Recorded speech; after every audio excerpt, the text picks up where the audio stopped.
Hello, hello, hello. How is everyone doing today? Hang on, let me get chat up in here as well. There you are. See? There you are. Chat right there. Right there. All here. How is everyone doing? Is everyone good? Everyone good? Konbanwa, konbanwa, genki. Genki shitemasu. So, yeah. What is she saying? Absolute gibberish. Basically. I've actually looked. I found the original source for that dance. It's actually from I think it's Niji Sanji, a VTuber. Even Japanese people don't know exactly what she's saying. Like people like arguing like she's saying this word. No, she's saying this word. Gibberish. It's all just gibberish. So yeah. Hi, you're good. You're doing good. Good to see it. Okay. Dan Dan V Star, Invasion, George in Flame, Haruto Stargazer, Ho Eclipse, Adam Kirie, Hilalun. Lightning. Nobody asked. Nobody asked. DB. Samsh Znai in my Wait a second. I don't know what the full name is. That Svarog. I'm saying hello to everyone. Badapkukar. Kongsni. I am so terrible with pronunciations. I apologize for butchering it. I'm just gonna stop. I'm just gonna stop while I'm ahead. I'm not ahead, but I'm gonna stop right now. So I'm good. Right. I do apologize for the delay. About 5 minutes or so. The reason why I was delayed is because I was just speaking to the voice actor for Fenrico. I don't know why I said it in that like Spanish kind of thing, but yeah, Fenrico. I was speaking to the voice actor Fenrico, Rich Keeble, and we started talking at 7:30 p.m. my time. It's currently 9 o'clock, well 9:05. So we were speaking for like an hour and a half. Monaco from Expedition 33. Yes, it is. I was speaking to him. Fantastic guy. Amazing guy. Absolute wonderful to speak to. And yeah, we talked about a lot of stuff. He didn't give me like any direct spoilers, but we talked about a lot of stuff. Yeah. You guys are gonna like the interview. I'll put it that way. Like, of course, he can't give us spoilers. He can't give us spoilers, but the interview is going to be good. And I've already got a confirmation. Well, I've already said like when we see more Fenrico, when we see more Fenrico in the future, like when we actually go back and talk about the Order of the Deep, I will look forward to speaking to him again as well. So we've already basically set up another like a promise for the future of like when you can talk about more, because he knows more than he's allowed to speak about right now. And yeah, so when he can speak about everything, we're going to speak again. Ooh, it's going to be crazy. Sensei's joining the Order, L Streamer. I've already said that I've actually told him as well. I didn't actually include this in the interview, but I was speaking to him saying like, if there was the reason why I spoke about this is because he asked, so what was the reason why you reached out to me to talk about Fenrico? I was like, I'm reaching out to like everyone to get interviews with every voice actor I can. And the reason why I wanted to speak to you, the voice actor for Fenrico, is because I love the character of Fenrico. Just personally, if there was one character I was ever going to cosplay, it would be Fenrico. So I'm like, that's why I was like, oh, cool. There we go. And here's another thing as well. No, morning from America. Hello, America. No promises, no nothing, not even a whiff of a promise. However, you know that Monaco is in Expedition 33, and you know who else is a voice actor in Expedition 33 that is also in Wuthering Waves? You all know that? You all know that, yeah? Egypt. It must be hot over there. So no promises on anything. No promises on anything at all. No. But I did ask him if it was possible in the future, soon, if he could put in a word for me with Jennifer English, because right now it's literally impossible to get in contact with her. Understandably so, because, you know, everything, and it's Jennifer fucking English, you know. So I asked him if it was possible, and he says he's meeting with her sometime in the future. I'm not going to get into details because I don't know how much I'm allowed to talk about things. But he says he's going to be meeting with her sometime in the future, near future. And I said, "Oh, if, could you just slip in a word, oh, this is guy that wants to speak about Wuthering Waves." I'm like, "Yeah, I can do that." I'm like, "Let's go." So what were we talking about? Well, we were talking about, like, right now. The main thing I want to talk about today is actually the Japanese reaction to Genshin Impact's latest updates. But literally this very moment, I'm talking about how I was having an interview with the voice actor for Fenrico from Wuthering Waves, and how it was maybe possible that I might possibly... I have a non-0% chance of speaking to Jennifer English. The one I just posted, those updates, yes. But I'm going to talk about the Japanese reaction to that. Can I do an interview with Zani VA though? Again, I've sent emails out to everyone that I can find, to either any social media I can find, and or any official contact details as well, like voice acting agencies, etc., etc. So I am working on that. So that being said, shall we get into my main thing that I want to talk about today? One second, should I get some music on first? That'd be pretty good, wouldn't it? Music would be good. Music would be pretty enjoyable, no? I think people like music. Who doesn't like music? I don't like your music. Whatever it is, I don't like it. Maybe I do. Who knows? But yeah. Where did I actually got this? Where is it?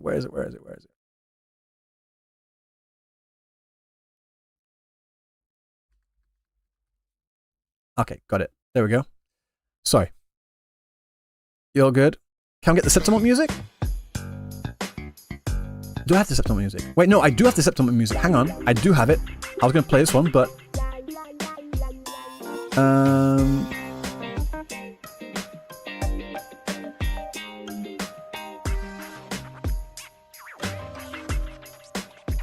I like this one. This one's actually from the Dreaming Deep event.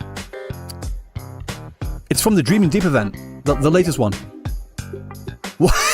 Zal, what the fuck is this porn music? Well, I need to get you in the mood, you know. Yeah, this is from Septimont, not Septimont. This is from the Dreaming Deep event. It's the one, yeah, the alto one. Yeah, you're right. The Black Shores one. Groovy. Okay. Isn't this ZZZ? No, it's Wuthering Waves in fact. But I do have the Septimont theme. Hang on. Oh, noisy. Loud, wasn't it? Sorry about that.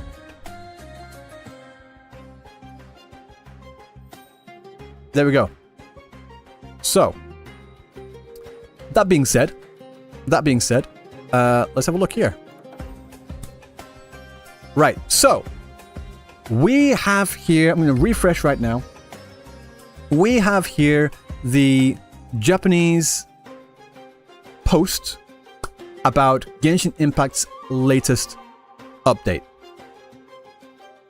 Yep. So, let's put this on loop.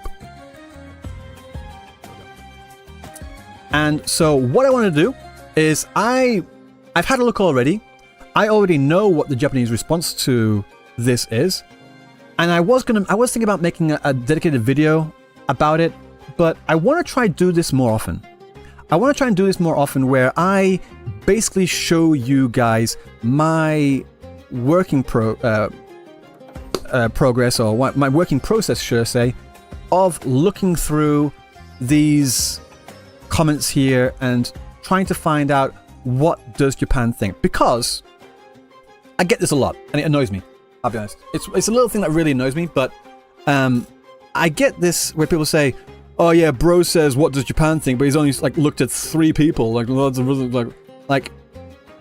No, I put a lot of effort into finding out what the Japanese opinion of things actually is, and I show maybe, I don't know, depending on what it is, like maybe 7 or 10 different examples, but like I find the ones that are the most representative of the sentiment as a whole. So I wanted to basically just show you guys what is true. Big fan? Thank you so much. I'm a big fan of you too. I'm a big fan of all my supporters. So, yeah. Here. So I wanted to go through this. Again, I'll refresh again, so get the latest information. Scroll tab up here, sort by likes. I know that going for likes isn't the best one, but I look at the main likes to see what people are mainly agreeing with, and then I'll look through the rest of them to see if there's any others in there that things are being said more often that don't get that much attention. Am I going to post this on YouTube? Maybe, actually. Maybe. There's a very high chance. The current lotus sucks. Okay, so I wanted to just address that very, very quickly.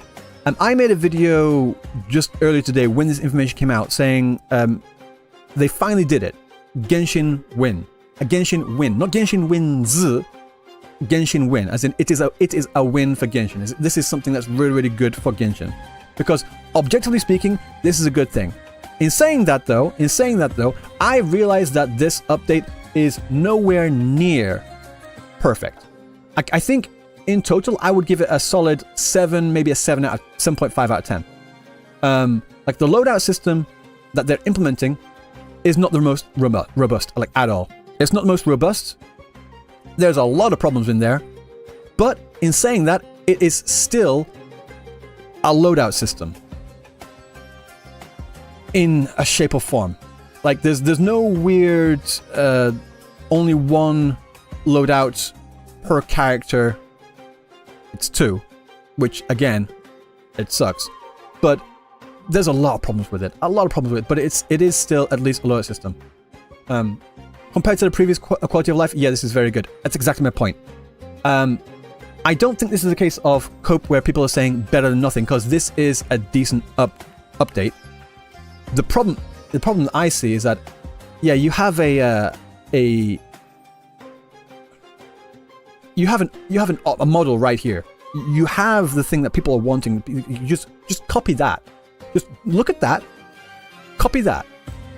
Just maybe change the UI. So instead of having the loadouts vertical, like they are in Wuthering Waves, have them horizontal or something. I don't know. I don't care. But you have the model of what you should be doing. Just do that instead of like fucking around. In still saying that, it is a decent. It's not like a tiny step. It's a decent step forward. Not a gigantic step, but a decent step forward. So that's why I said, like, it's a win for Genshin. They didn't win over Wuthering Waves, like, at all. Nowhere even close. But it's a win nonetheless. That's my point. Right. So, they got the blueprint from Honkai Impact 3rd. I'll give it a 2 out of 10 for the 2 slots. Yeah, again, limited there. How he's going to charge $5 for extra loadout? I wouldn't put it past them. If they did that, oh, you best believe I would be, like, ripping on them for that, because screw that. Yeah. But, like I said, let's look at what the Japanese opinion on this update is. I've already sorted for likes here. Like I said, likes aren't the main determiner, but at least they give us a somewhat decent impression of where the general sentiment is in response to this. So the first one on here is got a screenshot that's talking about the Spiral Abyss, the update to the Spiral Abyss, where they're saying here, like, you can just like restart, like retry the Spiral Abyss, like as it is, straight up there, and saying, isn't this more of the godly the Japanese term of godly update, the better update, the good update? Isn't this the god tier update? So it seems here that a lot of people are, more than the loadouts, a lot of people are really interested in this update for the Spiral Abyss. I mean, okay. I'm not going to say they're wrong for that opinion. Like that, I didn't realize people were that were that pressed about like replaying Spiral Abyss, you know? It should have been there from day one. Absolutely. And here. Oh, this one's actually... this one's taking shots, actually. This one is taking shots. I'll show you the response. Basically, this line here from Paimon is basically the first line where she says, don't you feel stressed, or isn't it kind of tiring switching artifacts when you're out on an adventure? Like, yeah, no shit, Sherlock. And this is what they said here. I'm grateful that they finally fulfilled our wishes, but on the other hand, isn't there ever a time when you feel stressed? Like quoting Paimon there. It's totally basically saying Paimon is instigating. Like, she's picking a fight. Paimon is picking a fight. Everyone's been feeling stressed since forever. So this is the thing that they were told to hurry up and implement, isn't it? So like, yeah, you know this. There's no point in saying it because it's just gonna like stir people's up. It's just gonna like instigate people. It's like saying, if I was gonna give a Wuthering Waves example, my personal example anyway, it'd be like the equivalent of having Abby in there saying, have you ever been frustrated with your RNG for the subset rolls? Yeah, just a little. It's like that. So this is them saying, well, they're not saying it, but they are basically saying it. Shut the fuck up, Paimon.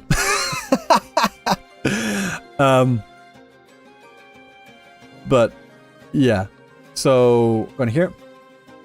This one here is asking for other quality of life that they want from Genshin Impact, saying, allow us to, very, very specific number of choice here. Allow us to fight the weekly boss 3 times. Let me go to the boss 3 times a week in the same week. So, 3 times. What other game do we know that allows you to fight a boss 3 times a week? Yeah. Very interesting that they chose 3 times a week, you know? But, yeah. Yeah, interesting. Here. Talking about the storage, the stuff to do with storage, I'm really grateful for that. So they're happy about the storage management systems. The storage management systems here. So, I mean, I said that as well. I think this is very good, and I think this is something that needs to be implemented in every gacha game, in my opinion. Like, these games are getting so damn big, it's not even funny. It's not even funny, like, at all.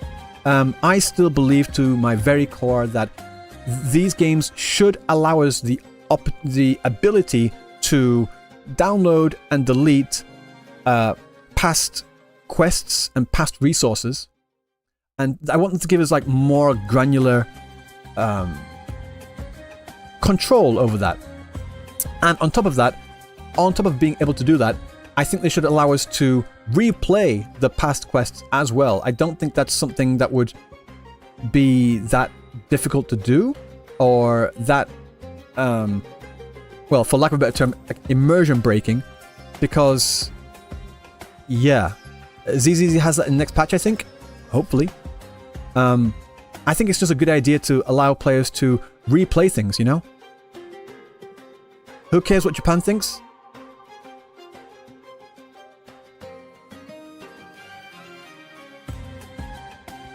Who cares what Japan thinks? Why the fuck are you here? Right, guys, if you're just gonna say what the fuck, why, who cares about what Japan thinks? Why are you here then? You know what the stream is about. Why are you even here? Like, what does that, how? Like, that doesn't make sense, like, at all. If I see a video that has the thumbnail and title, what France thinks, or what I think, like, who cares about what you think? Like, okay, you didn't have to come to the video then, did you? What are you doing? Can you read the title? Holy shit. Like, remove that person, but like, Jesus Christ. Like, you know that my channel... Okay, you're just messing? Ugh. The thing is, though, I've seen comments like that a lot. it's hard to tell who's being serious, because, like, honestly, there's a thing called Poe's Law. Do you know what Poe's Law is? Who knows what Poe's Law is? Poe's Law, and if you're joking, cool. I'm not gonna block anyone, like, just off the get-go. But Poe's Law is basically, one second, let me bring it up. Poe's Law is basically, it's so difficult to tell someone that's pretending to be an idiot from an actual idiot. Case in point, there's someone on Twitter, which you guys may or may not have noticed, called Noobster. Noobster. And, one second. Where is it? I don't want to bring up my thing. But yeah, there's a guy on Twitter called Noobster. They're a troll. No. They're just in the community, and yeah, it's funny. And anyway, but I have actually heard a lot of people seriously say, well, who cares what Japan thinks? Like, all right. Again, yeah, it is hard to gauge tone in writing, because you can't tell if someone's being serious or not. If you're joking, cool. If you're being serious, okay. Nah, I'm not gonna ban them. I'm not gonna ban them. I'm not.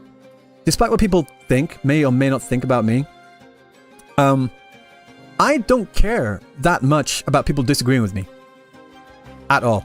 I do not care about people disagreeing with me, like, at all. What I care about is whether people are being disingenuous or not. If you're being disingenuous in your interactions with me, that's fine. But if we're having a conversation and we're both looking at the same facts, and you come to one conclusion and I come to another, and we disagree, and then you give your reasons for why you disagree, like, all right, that's fair, that makes sense. But if the reasons what you're giving are completely convoluted or are rooted in some kind of, I don't know, what's a good example? Some kind of prejudice, like racism, sexism, anti-Semitism, or that kind of thing. If any of the isms, I'm like, alright, I'm not going to take your opinion seriously, but alright, you can do what you want. But I don't really care if people disagree with me, like, at all. Yeah, just keep it respectful, you know? So, that being said, there's the emote for the Camellia GIF in my Twitch right now. Didn't know that. Dukeism? Yeah. Anyway, so here it seems that they're more interested in the data management system, which I agree is a very good thing. And I think, as I was saying earlier, all these gacha games should allow us to replay past quests, because data management aside, I just want to play some past quests as well, you know? And if they allow us to do that, that's replayable content. It's not forced replayable content. Like, if they allow you to manage the data, then you can delete it if you want to. You can play it if you want to. And if you want to play it, if you want to, then you can. And I would play, because you know, like when you're playing through these games, you got these different dialogue options, and you want to find out, okay, so if I choose this other dialogue option, what would happen then? And I've always wondered about that as well, because, like, for example, again, because I've been playing Wuthering Waves more often, I'm going to use Wuthering Waves as the example. I do apologize in this video about Genshin Impact.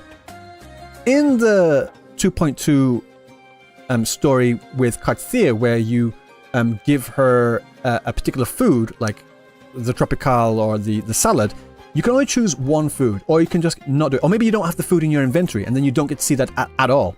I would love to, like, go back and play that again, having the food in my inventory, to see that other voice line, to see that other reaction, to see that other part of the conversation. And not being able to do that really sucks, you know?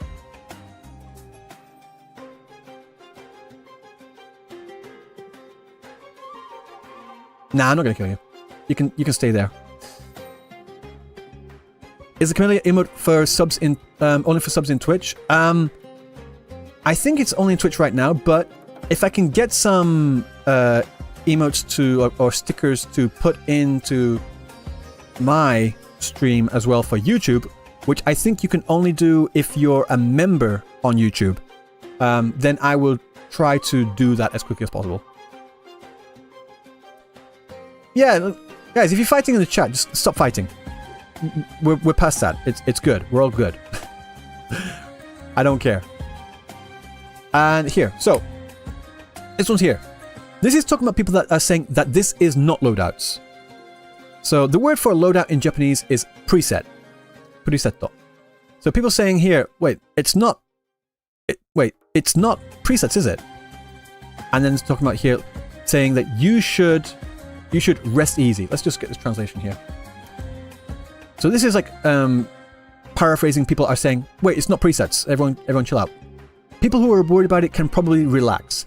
Even with the current custom equipment function, recommended artifacts are automatically suggested at first, but you can change the candidate. You can change the artifacts on the spot. So this person here is saying, this is something that I have seen, that it's not presets, it's not loadouts because you can't do any customization.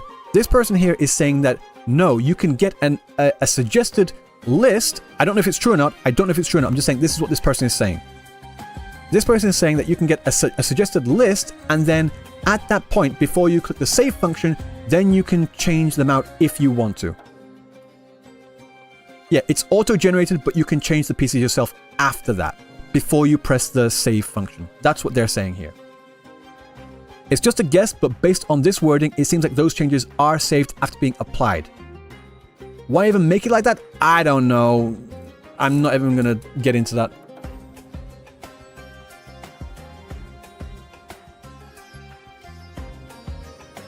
So, yeah. So these are...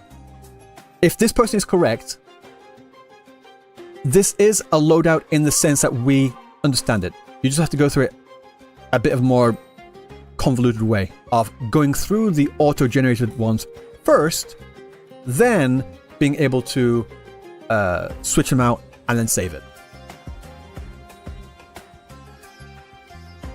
Just copy what is in Within Waves. There's no shame in that in my lens, to be honest. I completely and 100% agree. I completely and 100% agree. But I think their pride is just getting ahead of them. I think they're too prideful. They're too prideful. They're too proud to do something which is just so blatantly copying Within Waves. And personally, I think that they should just think, fuck it, and just do it. I don't think anyone in the Within Waves community will rag on them for copying it. We'll probably rag on the community, because the community has always been like getting on at Within Waves for being a Genshin copy. So there's going to be a bit of that for a short while, absolutely. But I don't think anyone's actually going to rag against Genshin for doing that, because the devs have never said anything officially or anything like that. So I don't think anyone will get on Genshin. It will cause a bit of a stir for a brief moment in the community of like just Within Waves players saying, "See," but even then, even with this now, people are still saying, "See?" So it doesn't really matter. They should have just like ripped the band-aid off and done it as is anyway. Because right now, with them implementing this loadout function now, after literally 5 years of people asking for this, because people have been asking for loadouts since the very start, from what I understand. Only now implementing this, after another competitor in the space has done it. I know that other games have done loadouts as well, just so we're all clear, but the direct competitor of like open world action, RPG, exploration, story-based anime-style game, there's Genshin and there's Within Waves. There are no other games like that right now anyway. However, in saying that, there will be more in the future, because we've got NTE, we've got Ananta, and then we've got all these other ones that are eventually going to come out in the future. So,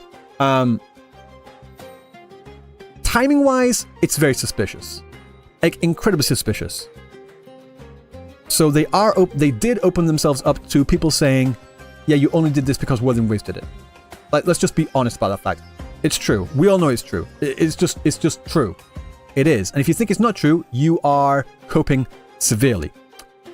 But in my opinion, I'm going to say, yeah, too late. You should have done it earlier. But in saying that, finally, you know? Finally. Fake loadout? Yeah, imagine if Genshin had implemented loadouts before Wuthering Waves. They could have had a massive win, like even a win over Wuthering Waves, but they didn't do it, did they? They didn't do it, and now they're just getting like dogged down by everyone else. It's just the way it is, unfortunately. So let's go here. This one's talking about the picture here of Skirk, saying that she's wielding 2 swords right now, and how to use 3 times the resin. The loadouts in The loadouts in Genshin still suck balls. I think they're... Here's my opinion on the loadout system. First of all, just having it in the first place, good. That gets like an instant 5 out of 10. Because it's not crippled. It doesn't seem crippled. It's usable, so it's 5 out of 10. And then there's a few things in there where they have the ability to like help you get auto recommendations, which I think is good. And then it seems that you are able to swap them out, which is another point. I'm thinking like if Wuthering Waves loadout system is not perfect, it's not perfect at all. So if Wuthering Waves loadout system is 9 out of 10, I'd say this is a good 7. It's a good 7 out of 10. Not perfect, not even close to perfect. Usable, workable, decent, but has a long way to go. Skip button in Genshin when? Who knows? Now it's 3. I think 3 is too. I think 3 is way too harsh. 7 is too generous. I don't know. I don't. I think 7 means. 5 is like where I think nothing. Like that's a nothing. 7 is where I think, yeah, it's good. Not great. Yeah, it's good. That's about it. My opinion. JP players mad? Oh, they have been mad about some things, and I've got some other tabs up here. 1 second. I've got some other tabs of some interesting spicy takes. So yeah. Oh, this one here. You guys are gonna love this one. Right. You guys are gonna love this one. In fact, I'm just gonna let the translate post do this for me. Paimon's voice is so annoying. When will we finally get rid of that voice? That high-pitched tone gets on my nerves, and muting the TV every time is just such a hassle. Which is funny, because they're talking about the JP Paimon, which wasn't the worst, because it's voiced by the same person that voices Kaguya from, Kaguya-sama, you know? But yeah, even in Japan, a lot of people don't like Paimon's voice. A lot of people just don't like Paimon at all. In saying that, though, they do still have a very, very strong Hoyo shill community in Japan. So this post here got like 30 likes. They got a lot of response. 30 responses. They got a lot of responses. 30 retweets, 74 likes, and one down here with 364 likes. This got ratioed. No. Listen. Pilgrim. JP doesn't like Paimon. It depends. There's a certain section of players in Japan that do not like Paimon. They do not like Paimon's voice. But still in saying that, there is a significant base of Hoyo players in Japan. Like I said, it got ratioed here. If you hate Paimon's voice, you don't have to play Genshin, do you? Like, just quit the game. If you don't like Paimon's voice, just quit the game. And then here, another ratio. As long as Genshin continues, Paimon won't disappear. If it's too much, I seriously recommend quitting. Yeah.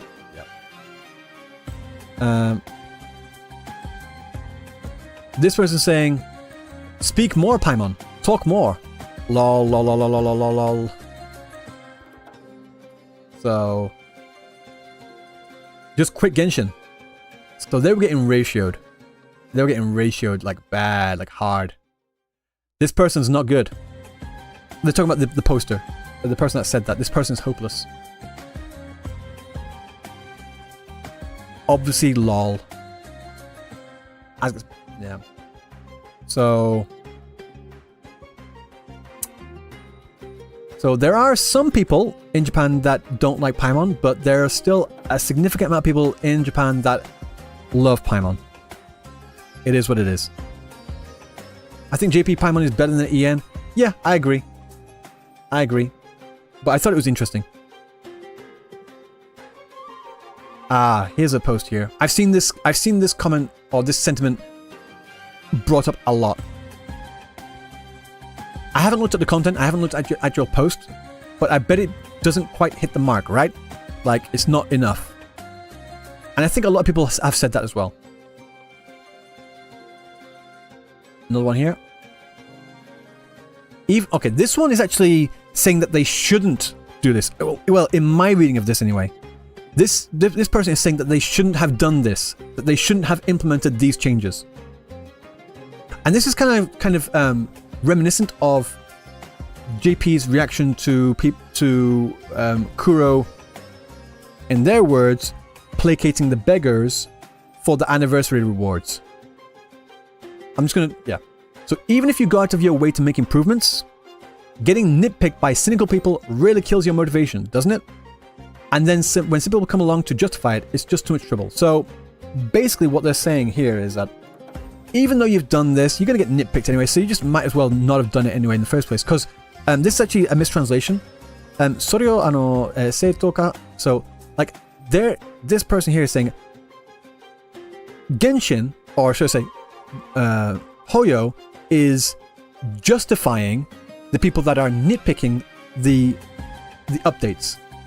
So because they finally gave the update, gave the loadouts, after people had been complaining about it, because they finally caved in and they gave players the update, gave players the loadout, you're justifying them. You're justifying them saying that, you're justifying their complaints, and you shouldn't have done that. Yeah. That's my reading of it. Maybe another person that's fluent in Japanese could like have a different reading, because I do understand that it could be read two different ways. My reading of it is like nakunaru yo na nande. So like talking about that. Soryo seito ka. Like you're like justifying them nitpicking. That's my read of it.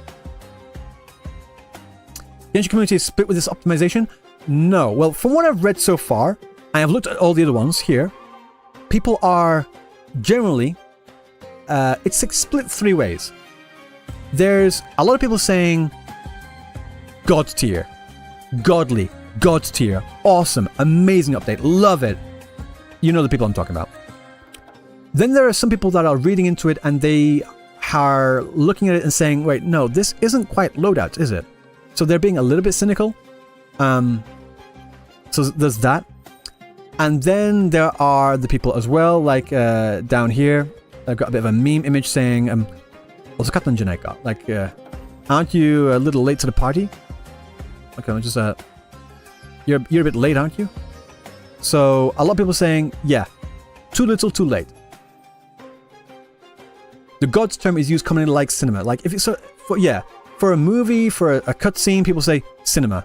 But God tier is used for like anything, like God tier update, God tier character, God tier design, God tier whatever. I wonder what Neromura reaction to that would be. I think it'll be a bit of all the three things I just said. I don't know if he's gonna be online today. I don't know what his response is gonna be, but I'm gonna say it's gonna be a combination of all three. I think Neromura reaction is gonna be, this is good. The loadouts need to be a little bit tweaked, a little bit more, and it was too late. I think he's gonna say all three. I think he's gonna say all three. I'm probably gonna be throwing there a finally as well. Genshin miteru ka? Genshin miteru ka? Yeah, probably. So I've already read through that one. Right. So after this, I actually looked through. You could see how you could, like, can you, like, up here, like how far down I went through these quote retweets to find the post that had the most likes on there, or the most representative opinions, and I've got a bunch up shown now. I'm going to go through a list of from the ones that I found that are representative. They are the representative ones, but it's hard to say because there's a lot of people that quote retweeted, but they don't have a lot of likes individually, but a lot of people are saying the same thing over and over and over again. So there are some here that I'm going to show you that have just a few likes, but it's just the way it is. So, first one up here, let me just get this here for you. It's great that they keep improving things every time, but the parts I want them to improve aren't the ones that they're fixing. Too many of their updates miss the mark, so they should just take a cue from other games. So basically saying, yeah, they keep bringing out updates, but like they're not updating the things that we want them to update. So, how about YouTube JP reaction? This post isn't on YouTube. I can't look at YouTube's reaction. This is only on Twitter. Anyway, so I actually asked them as well. What did you want them to fix? Like, I was trying to get like what were the things that you wanted to fix, and they didn't respond, unfortunately. So I was like, fine, here's what it is. Next one. Here. Finally got the loadouts. However, it's so late, I don't even care anymore. Yeah, so there's that sentiment too. Comparing Paimon to Abby is an insult to Abby? No, Abby was a complete Paimon in the Dreaming Deep event. I will fight anyone who says they weren't, but that's another conversation. Okay, here. Let's translate this here for you. Artifact presets. As expected, competition is necessary, isn't it? So they're saying, yeah, you only do this now because you've got competition, don't you?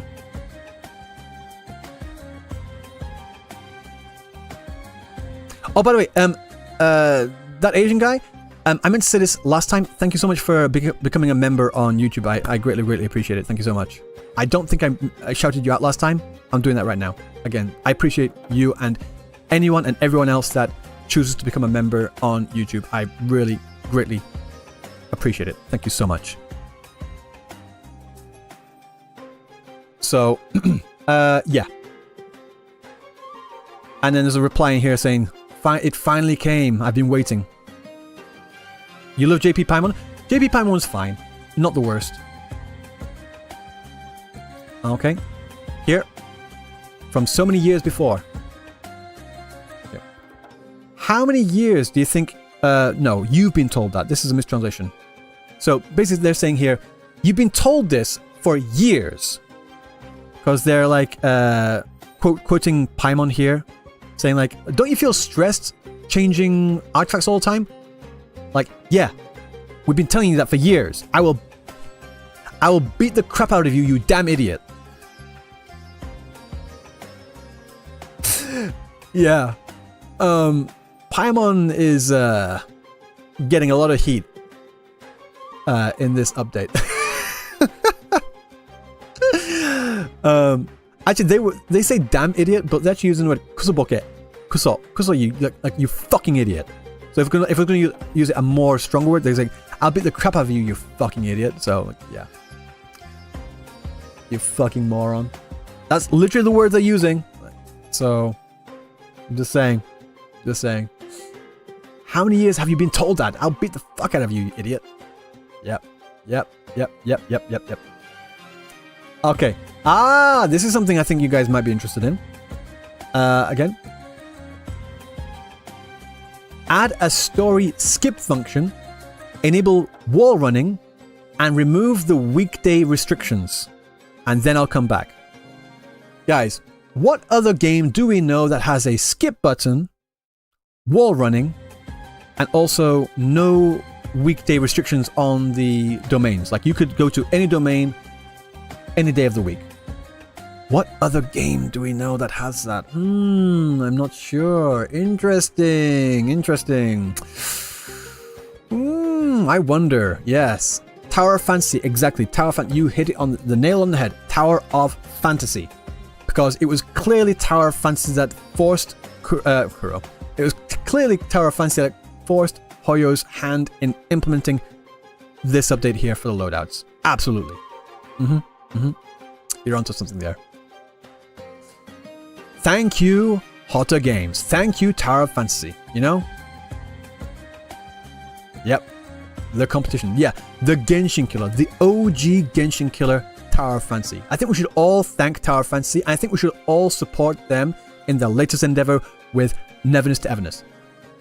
All seriousness, though, I'm actually looking forward to Neverness to Everness. Neverness to Everness. They need to change that name. I don't care what they say. They need to change the name. NTE. I'm looking forward to NTE. Because first of all, the name itself is too long, and when you like shorten it to NTE, it sounds like NTR. Yee! But right, continue. Let's continue. We continue. Ah, this is something. Okay, this is something that was a big excuse that a lot of people in the community had said, had put out there for so long as to why there weren't any loadouts in Genshin. The biggest misinformation that was being put out there is that Genshin can't include loadouts into the game because it's not possible. Like something to do with the game engine, it's just not possible. You can't have loadouts in Genshin. The game engine doesn't support it. It's not possible. It just doesn't work. The game would not work. It won't. You can't do that. So yeah, this person is saying the same thing. Like, I was told that you can't put presets, you can't put loadouts in Genshin. And then here they are, implementing loadouts. Finally. I mean, where are all those people that were saying they can't implement it? Where are those people now? Where are those people? I would love to speak to a few of them. Like the people that are saying they can't do it because of the game engine. I would love to speak to them. I want to know exactly what their excuse is and what their thoughts are specifically to do with this update right now. So no, this person here isn't saying that they can't do it. I'm saying he or she or this person here is saying that, oh, I was told they couldn't do it. So he's saying the same thing that we're saying. You know? Next up. Ah, okay. It feels like only now they are starting to panic, as the improvements I wanted about 2 years ago have only recently been increasing. Too little, too late though. Yeah. So, if they had, guys, they should have implemented these updates 2 or 3 years ago, at the very latest. The fact it's taken them 5 years to do this is kind of nuts, you know? I just came in and the AI generated summary said you're talking about Tower of Fantasy. I mentioned it, but no. I was joking about it, but no. They should have implemented this in Sumeru? No, they should have implemented this No, they should have implemented this in Inazuma, in my opinion. 2.0. 2.0. You know? Yeah. Even in Japan, they get the impression that Hoyoverse is panicking. They're playing catch up. And the fact of the matter is, yeah, they're right. They are 100% correct. You want me to prove it?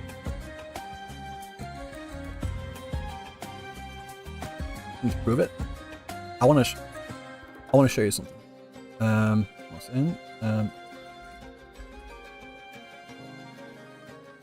To be fair, Genshin is still pretty damn high. I'm gonna bring them all up. I'm gonna bring all of the Hoyoverse games and right. And let's do Honkai Star Rail. I love looking at Google Trends. I love it. And Zenless Zone 0. Right. This is just the past day, so let's just get a wider scope here. Right. You see this line here? This was at the end of April, and Wuthering Waves overtook Genshin after the update. It since came back down again, yep, but you see them very damn close. Wuthering Waves is creeping up on Genshin Impact. They are. Genshin Impact, let me just go to 12 months, in fact. Xenoblade Zero had a good one over here, but then just like completely plummeted and back down again. But you can see from here, they're getting back up. It's slowly creeping up. 5 years. It's going to go way too far. But this is the peak of Genshin, and it's slowly got this downward trend. It's not looking good. Honkai Star Rail did well at the start, but then we all know where that turned out. Let's go for the past 30 days here.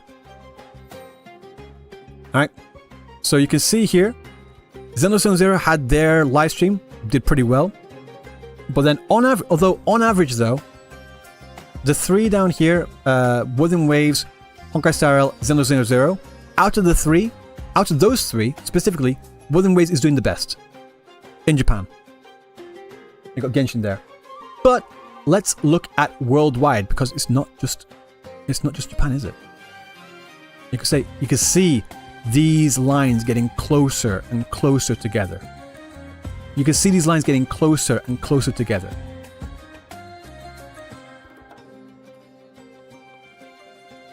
Yep. So that's what Hoyoverse is noticing. Again, you can see this here. Genshin Impact at 56, Wuthering Waves at 41. And I can only imagine that it's going to be even better for Wuthering Waves in the future as well. Well, that's just my impression.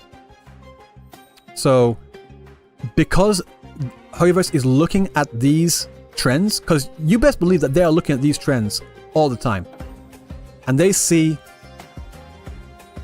them getting overtaken. Try to look at Korea's trend. Okay, North Korea, South Korea. I think should we check out North Korea? I think North Korea would be interesting. Kidding. Oh damn. Oh damn. Oh damn. Holy shit. Oh. Completely overtaken. This is not, see that red line? It's almost always over. This red line is Wuthering Waves. Yeah, South Korea loves Wuthering Waves. You see this here? Like, that's not even close. That's not even close. Let's just get a bit of a zoom in on here, past 30 days. It's not even close, guys. That's not even funny. That's not even funny. Yeah, no. In South Korea, no, I wouldn't say dead. No. I would not say dead. That's saying too much. But I was saying, between the games here, Wuthering Waves is clearly dominating in South Korea. Southeast. I can't do a search for Southeast Asia as a whole, unfortunately. Try 1 year. 1 second. 12 months. Okay. So Genshin was on top until around here. Around 30th of March. So Genshin was on top until around the 30th of March. Well, late March. Did I miss China? I don't know. Let's have a look at China. I don't know, because they don't have Google in China. I don't know if China would work. I'll look for Indonesia too, but yeah, no. No, it seems like Genshin is by far the strongest in China there. Indonesia? Let's have a look. Yeah, no, Indonesia still has Genshin on top there. It's more of an even split between Wuthering Waves and Honkai Star Rail too. Xenoblade Zero is not doing too well. Singapore or Hong Kong? Hong Kong. Let's do Hong Kong first. Again. Closer. closer, definitely closer. And let's go for Singapore.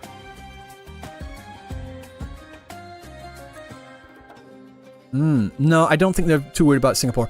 From what I can tell, it seems that the more like Chinese-speaking language countries are still very much firmly with Genshin Impact.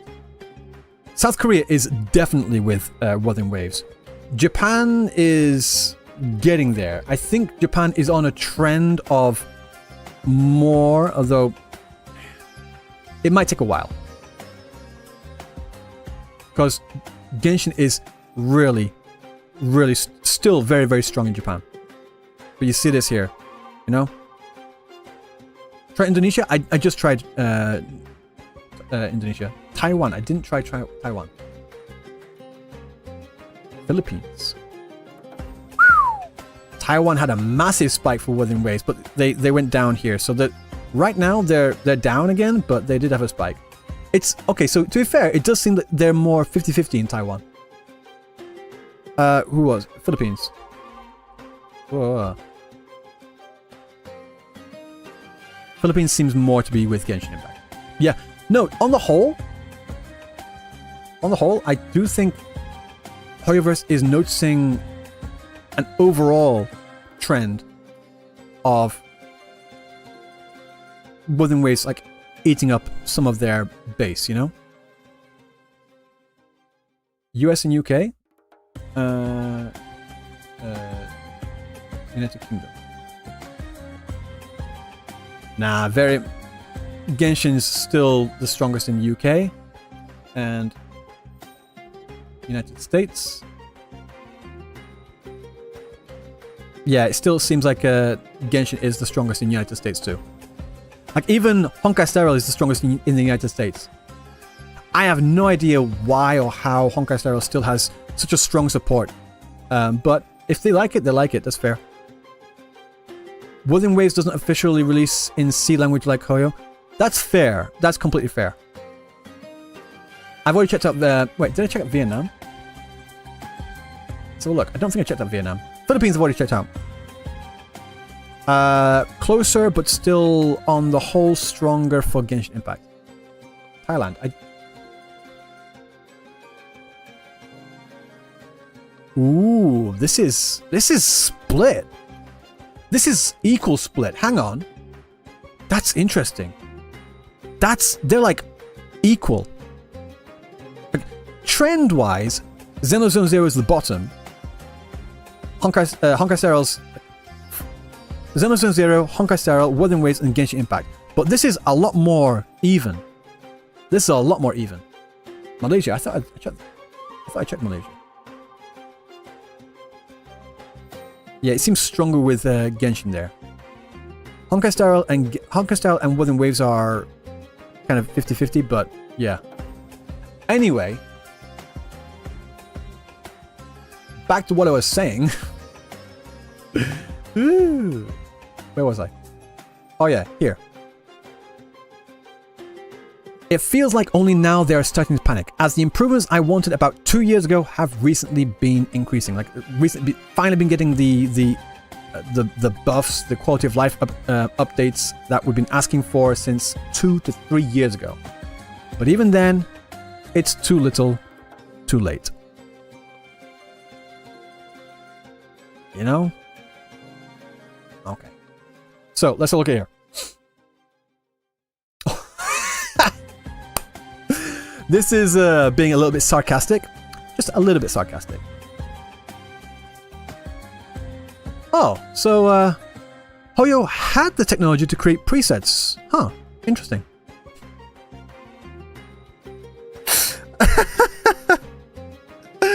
Oh, this is funny. This is funny, yeah.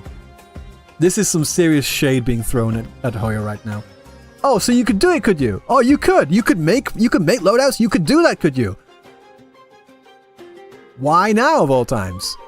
Technology? What's that? Yeah. Yeah. What? Really? You could do that? Wow. Wow. You know? That's just funny. Because they had the tech from the to begin with from their other games, like a backup stamp system. Yeah. They had presets from Honkai Impact 3rd. They had stamina systems from Honkai Star Rail, like the overcap function and such. They've had so much stuff that they could implement into Genshin Impact, and they just chose not to do it, and it makes no sense whatsoever. Like, why? Why? What's this? Oh yeah, this person's saying the same thing. Like, oh yeah, they had it originally in Honkai Impact 3rd. Yeah, they said Honkai Impact 3rd already had it from the beginning. Alright, I see. I didn't know that. Sorry. I see, I didn't know about that. Yeah. Yeah, because who really cares? I'm sorry, if you play Honkai Impact 3rd, I do apologize for what I'm about to say, but who cares? Like, come on, who's really, I'm sorry, but who's really playing Honkai Impact 3rd? I'm sorry. If you enjoy it, all the power to you, but you've got to admit it. Like, you can put Honkai Impact 3rd.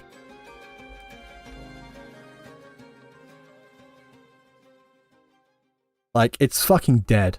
It's getting zeros. I got 55, 45, 30, 21, 0. Luckily if it gets a 5. 4. Oh, there's a 3 there. Cool. Yeah. Oh, wait, hang on. There's a bit of a spike. 10. Good job. So, yeah. Next. Okay, so this post here got about, let me refresh it. I think it got like 100 or 200 likes. 148. So, this is just talking about the update here. Being able to save 2 custom equipment sets per character is amazing. This is their words. It's slightly different from the artifact presets, but it seems good enough for switching artifacts from the Spiral or Theater. So it seems that this person here is, well, again, we don't know for sure. I personally am under the impression that you can actually customize the presets before you click save. This person seems to be under the impression that no, you can't do those customizations to make your own personal presets. So which one is true or not, we will find out when the update drops. But I'm just saying that's what they're saying right now. Getting rewards for 3 runs with fragile resin and transient resin is nice too. So they're happy about the resin thing there, getting like 3 times the amount instead of just 1 time amount. Good. Saving people's time there, and also about the loadouts. No way they fucked this up. Oh, is that a challenge? Because Hoyo will take up that challenge and fucking beat you with it. They absolutely could botch it, because they got a lot of praise. I think from me as well, when they introduced the artifact transmuter system, where you were able to modify the substats, right? I'm like, finally, good job, Hoyo on that. That's a fantastic thing, and every game should have that. Every game should have that. Every game should have a system where you can modify the substats. They just should have.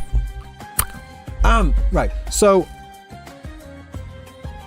when they said that, I was like, oh, good job. And then when they implemented it, oh, you can only get the thing that you can use to do that. If you're lucky, you can modify 1 substat every patch. Oh, well fucking done. You know? So yeah, they completely botched that. They have the function in the game. It's practically useless. It is practically useless. So you say, how can they mess it up? Oh, they can definitely make a good shot at that. From what I've read, it seems decent. Every patch, no, okay, it depends. It depends. If you are trying to modify a artifact, like with the attack, with a feather, or the other one, The one that guarantees HP, basically. If you're modifying ones that have a fixed main stat, then you can change one substat for, I think, 1 or 2 of the bottles. I think 2 bottles. Or something. But if you want to change the substat for one of the other ones, like the flower or the crown, where the main ones, basically, the main ones you want to change, you need like 3 or 4 bottles. It was a flower? Oh, cup. So yeah, sorry, cup and goblet and the crown. Yeah. Long story short, the main pieces that you want to change the subsets for, you need like 3 or 4 of them. It's a nightmare. So it sucks. They have the system, but it's completely handicapped. It's practically useless. Feather is attack. I know that much. I remember that much. I don't know why I'm completely... yeah, goblet and crown, goblet and headpiece. Those are the ones that you get the elemental whatever or crit or whatever. Yeah. Flower is the one with the HP. Yeah. 2 for sands, 4 for goblets, and 3 for circlets. Yeah. Mainly goblets. Better than nothing? Oh. Nothing would have been better on that one. Yeah, I haven't played Genshin in about 3 months. And I think I have some kind of like repressed memories issues. I'm trying to remember, but I just can't. Because of how much trauma that game gave me. Holy shit. Yeah. So they definitely can fuck this up. From what they've said, it seems not great. I would say good enough for now. That's what I'm saying. Okay, continue on. We continue. Okay. This one got 213 likes. One second. Let me just refresh that. 274 likes. Okay. Custom equipment can sometimes be more convenient than artifact presets, but it feels less intuitive, so it doesn't seem to be used much. Oh, they're saying like the custom artifact system there can be more useful sometimes, but it's a bit clunky, so it's not used that much, which is fair. So here, someone's saying, once you've used it once, once you've used it, they realize how convenient it was, and then they use it. It becomes essential for them in things like the theater. So I guess they like it. Ooh, okay, interesting. Where is this poll? I did not see this poll. Okay, hang on. Okay, this is just... I'm going to have to translate... This is an image, so I can't do translate post on here. Wait, they're the ones that posted it, so let me see their reply. In fact, no, let me just get the most... Huh, girl. Okay. Right. So, this is the poll that we just looked at. This is a genuine question, and I'm curious to know. Do you all usually use custom equipment for artifacts? As in, do you usually use the function? I'm just going to click this one here. Like, I didn't even know. Yeah, it's okay, so it's still the same. No. 63% said that they never use it. 24%, 24.6% say they do. And 12% say they didn't even know it existed.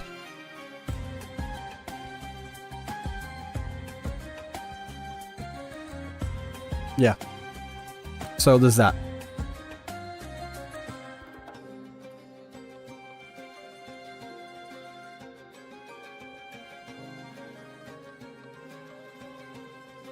I want to see if there's anything else I can find. Well, let's do another reset. Nothing changed, everything's still there.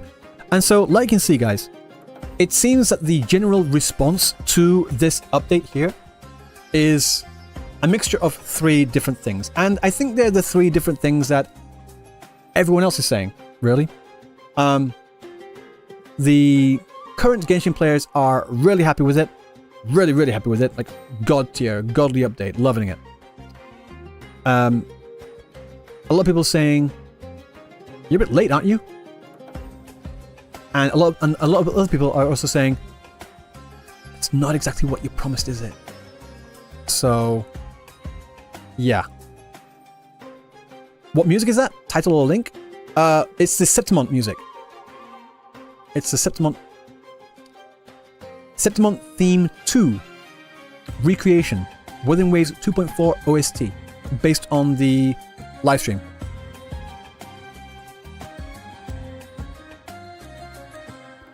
Imagine waiting almost 3 years for semi-fun content. I'm just giving you guys what the general response is. Like, again, we've got another person here asking for a story skip function. This one's saying, this is godly, thank you so much.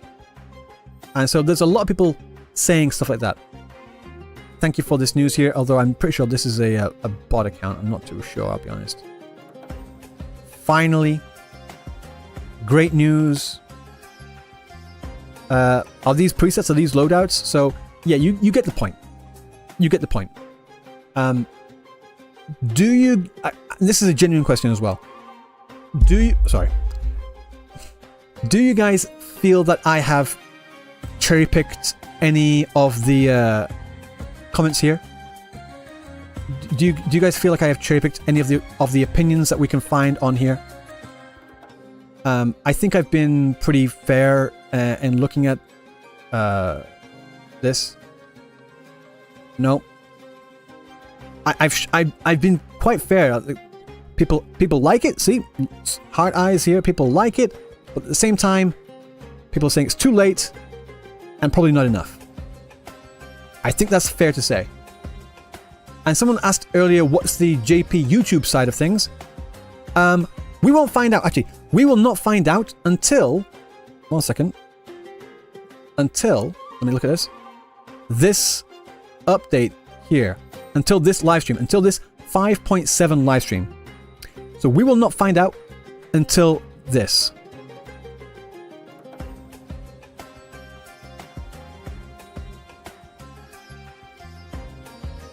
Wait, what?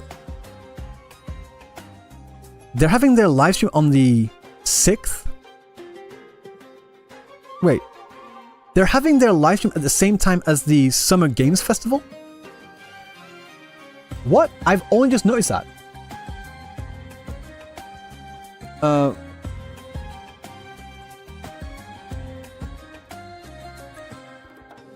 Why? Well, I noticed that they weren't included because Hoyoverse has been a part of Summer Games Fest every year since 2020. Yeah, they've been there like, so they weren't there the first year because they didn't, because that was the first year. But they were there from 2020, 2021, 2022, 2023, 2024, 20, 21, 22, 23, 24. I can count. So for 5 years running, but they were not there this year. Why, oh why? They delayed it? Because of the Chinese thing? I don't know. I don't know. You guys have got your theories in there? I don't know. Where's the lineup? Where's the lineup? Where's the lineup? Give me.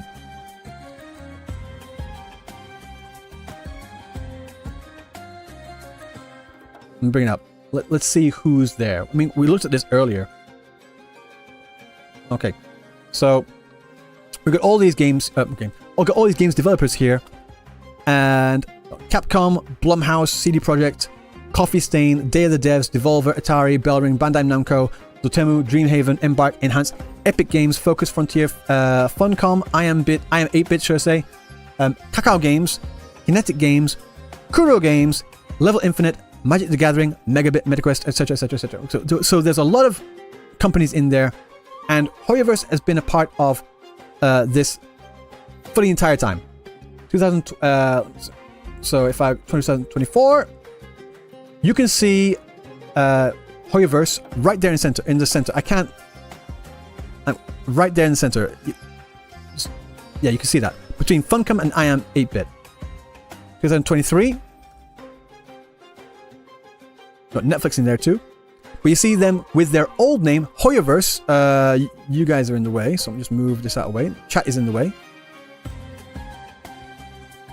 But let me just move chat. Get out of the way. You see that? Right above me at the top there. Second from the top on the far right, Hoyoverse. Next up, let's have a look at 2022. MiHoYo, with their old slogan, Tech Otakus Save the World. Right there, right at the top of my head. Just above Square Enix. 2021. This is when they were still just starting to get there. You can still see MiHoYo up there on the far right, second from the top. And 2020, I think, is the first one. This was the first one. This was the first one that they had, so this is why they're not. So 2021, yeah, 2021, 2022, 2023, 2024. Okay, so 4. Sorry, I miscounted. My apologies. So 4 years running, but not for this year.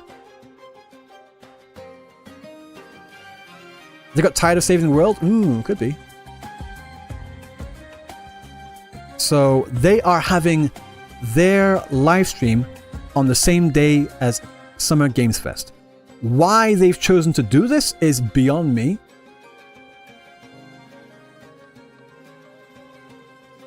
But it is what it is. In saying that though, I will say this. Let me just move chat back over here. I like this. This picture's really good. I like where you got Lumine here with her hand like clawing through the sky.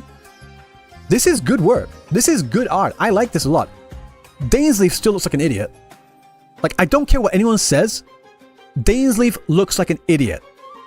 He looks like he looks like what a 13-year-old would think of when they try to design a cool, edgy character. He looks like an idiot. His design sucks. Dainsleif sucks.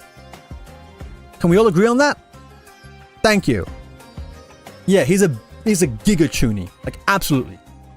He looks like an idiot.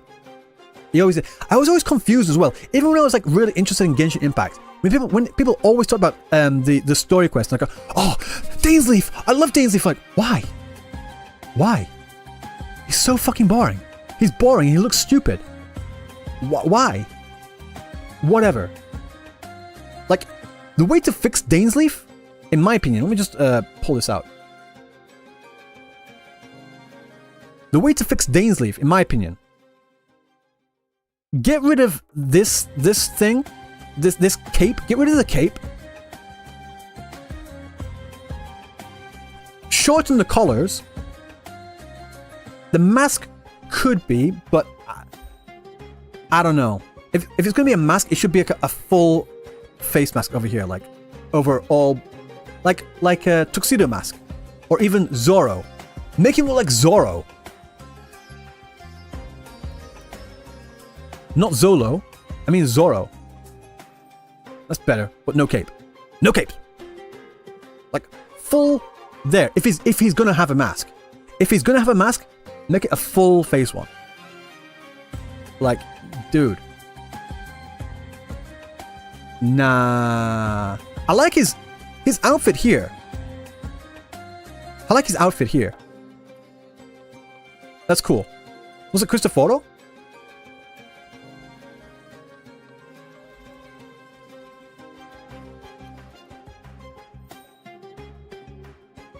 No. I completely disagree. I see what you're saying, kind of, but no. First of all, Cristoforo does have a full-on face mask. He's not a half mask like an idiot. Although in saying that, saying that though, Fenrico has a half face mask, so I'm kind of like eating my own words right now, aren't I? But he rocks it though.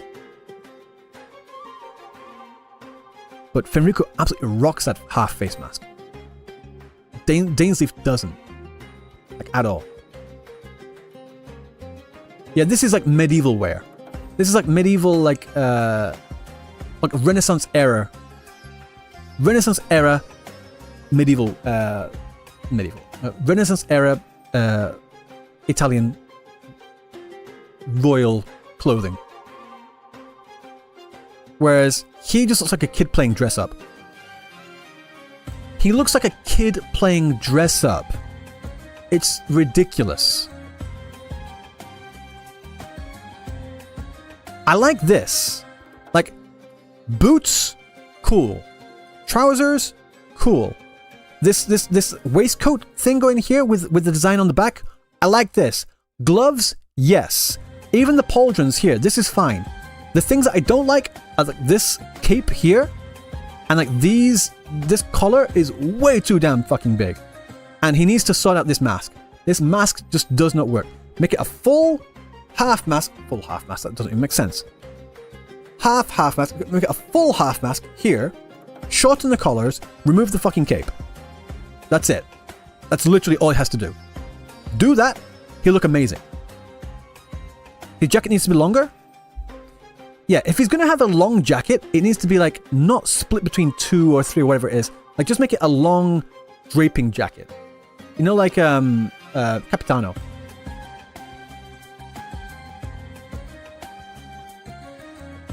Like it needs to be a full draping jacket. It needs to be a full jacket.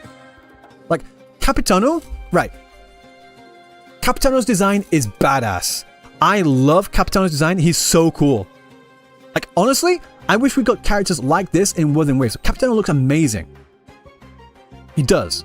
I just love... This dude looks sick. Yeah. I like his white coat better, though. His white coat was a lot better. I think. A lot more badass. Yeah, I know he died. He's... Like, look at this! Can you see this? This is some badass art. He looks cool. Yeah. But we need more guys like this. We need more playable guys. We need more characters like this. We have Cadanto. I wanted Cadanto. I want a character that looks like Cadanto. Like an actual playable character that looks like Cadanto. I'm not even kidding. See Lelouch from Code Geass? No. I've also been in the minority on that, whereas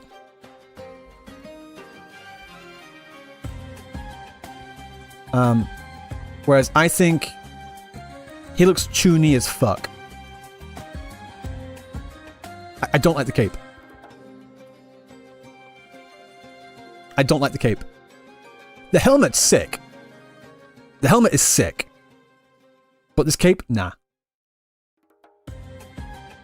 The only time I have ever seen long collars work, I don't even know if I can search this on stream, to be honest. Spawn. Spawn is the only badass I have ever seen that can make long collars actually work, because they don't fuck around. Spawn is the only one I've ever seen that actually pulls it off, in my opinion. Dracula, hit or miss, it depends. Sometimes it just looks stupid. Fair, to be fair. Doctor Strange, good idea. Strange. Good point. I mean, I like... This isn't nearly too big. Like...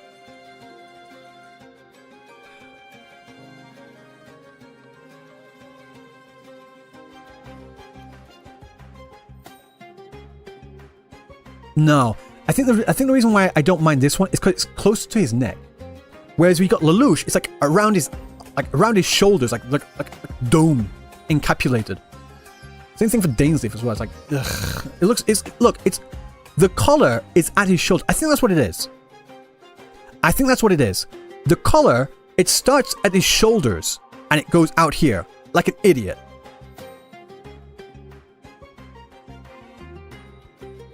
Whereas this one, it starts at the neck and comes up. Vincent from Final Fantasy VII?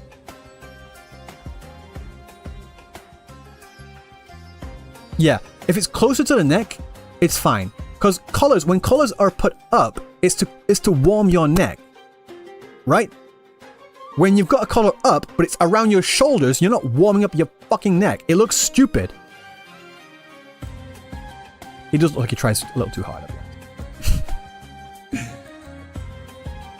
Yeah, Dainsleif, if they make some like actual changes to his design, like proper changes, like make the collar a little shorter, closer to his neck, fine. All right. The cape needs to be like filled out, like being split between 2 or 3 looks stupid. If they do that, cool. And also the mask needs to be both eyes. Anyway, what was I saying? Point being, this art's pretty cool. In my opinion, I think this art is actually pretty damn cool. That's my opinion here. Design changes in Genshin? Pfft, they would never. I was thinking about watching it live. This live stream, but I think I'm more interested to watch the Summer Games Fest than this. I don't know how long the Summer Games Fest is going to be, but maybe after that we can watch it, like later. What about Diluc?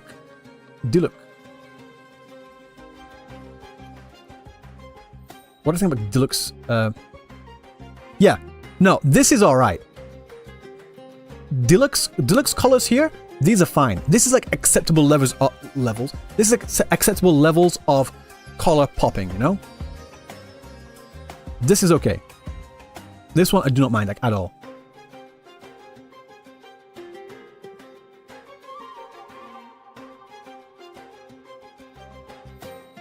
Like, by far, his red outfit is better. His red outfit is much better. It's so much better.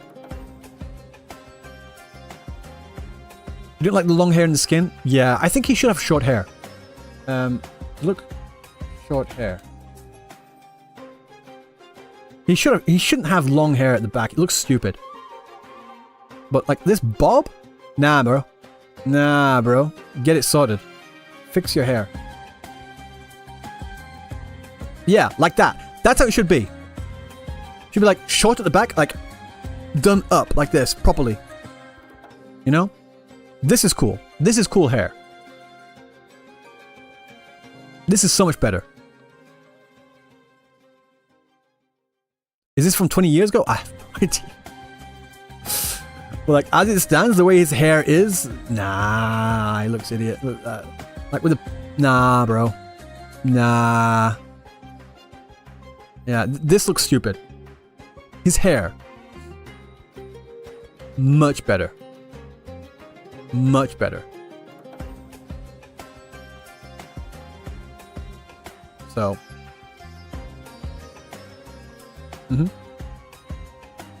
Yeah. This is kind of nuts.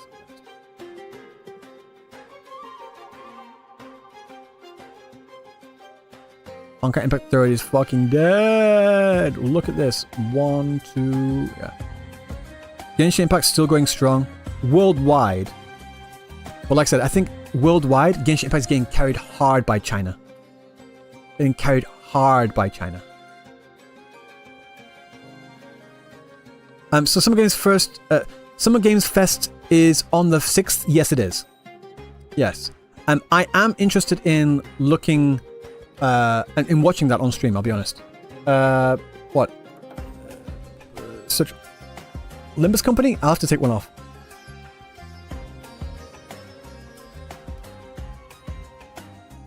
In saying that, I do know Limbus Company is quite popular in Japan. Limbus Company is doing a lot better than Honkai Impact 3rd, I'll put it that way. Still not the best. They were getting close over here like a couple of months ago. But overall, not the best. Add PGR. I have to take one off. Shall I take Genshin off? Because I think we all know where Genshin stands right now. Also, take that one off.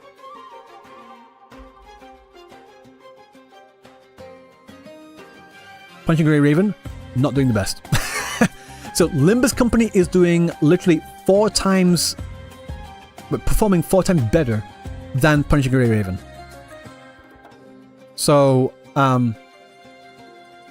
okay, this is something I need to say.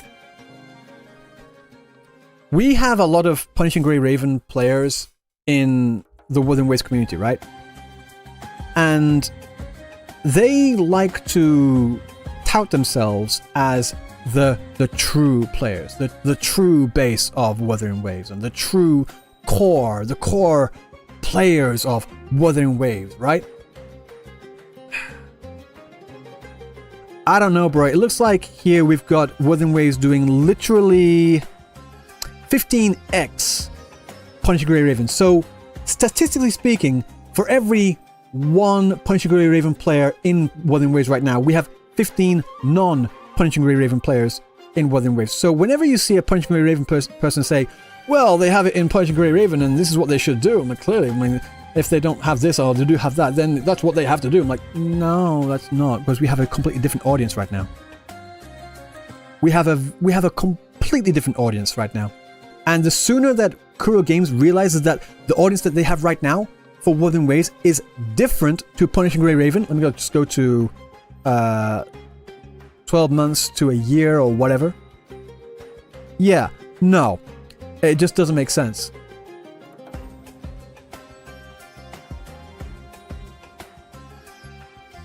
Not always the best choices, just a biased opinion. Yeah, that's fair. So, like I said, whenever people say, well, they do it this way in Punching Grey Raven, and so they have to do it, or they should do it this way in Wuthering Waves 2. I'm like, no. It's a different game. Different game with a different audience. So what works for Punching Grey Raven doesn't work for Wuthering Waves. And I'm sure vice versa, too. And the quicker that people realize that, the better. It's the same thing, example, for using the latest announcement with Silver Palace, for example. Silver Palace is made by the same company that made Ensemble Stars. Okay, so Ensemble Stars is a husbando idol game, gacha game, still does very well, makes a lot of money. I think, actually, no, I want to check this out. I don't usually care about gacha revenue, but I'm just interested. I just want to check it out. Because when we have this conversation, it's got Ensemble Stars here, because they track the previous month. One second, no, where's the previous month? Okay, so Ensemble Stars here is getting like 6 million, 5 million, basically rounding up, 9 million, 6.6, 7.5, 6.8. So Ensemble Stars is making good money every month. Like, that's nothing to sneeze at. Where's Punishing Raven?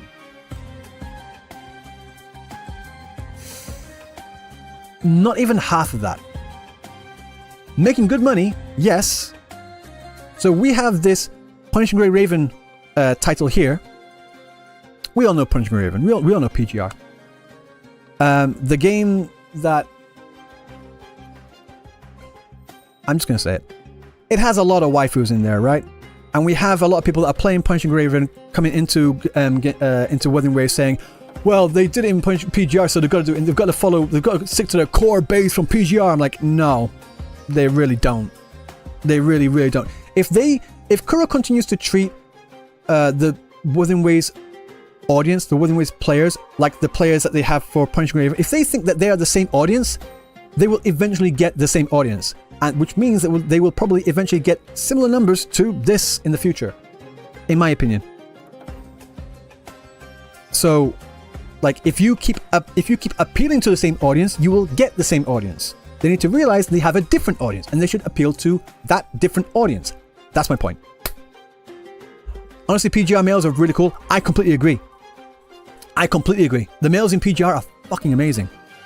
I wish they made more of them, because they're so cool. The only thing Wuthering Waves lacks compared to PGR is the OST. I agree. Ghost Final and Halloween Week need to start composing for Wuthering Waves as well. Mm-hmm. Is PGR good? In my opinion, the UI sucks. It just does. The UI sucks. The combat specifically is good. The orb system sucks ass. Fortunately, they've been like weaning off the orb system recently. But I think they should just rip the band-aid off and just get rid of it entirely. The story, slow start. Good build-up. Eventually works its way up to being pretty damn good. Music's amazing. The art is good too. The art's good. The character designs are also really amazing. I like the character design, all of them. Male, female, doesn't matter. They're all. There's a few that I'm like, kind of missed there, but like 90% of them, like, yeah, amazing. So that's my opinion on PGR. UI sucks. Orb system sucks. Combat animations, the combat itself, minus the orb system, good. Characters, good. Music, great. Art, really, really good. I agree. Story, hit or miss. Slow at first, gets good. So that's my opinion on PGR. And yeah. My point being though, we have this game here, PGR, which leans very heavily into the waifu games, right? We have Ensemble Stars, which has been out since 2015, by the way.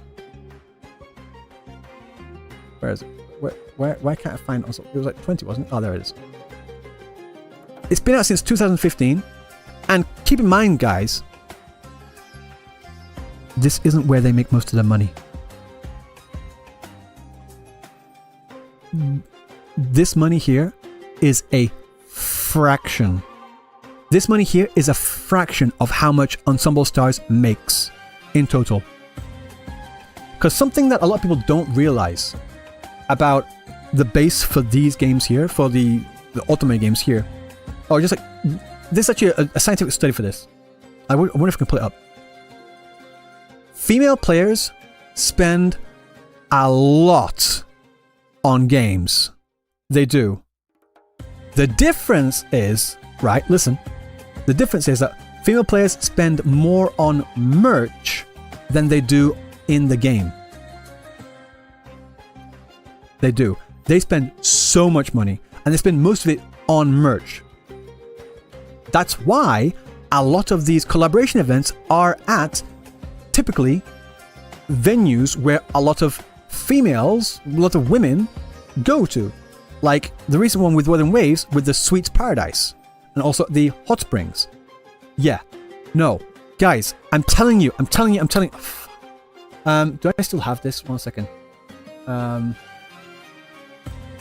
Right.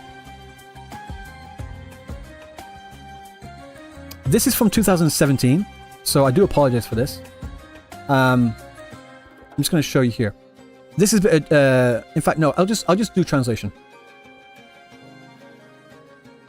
Translate to English for you guys here. Right. I'm going to read this out verbatim.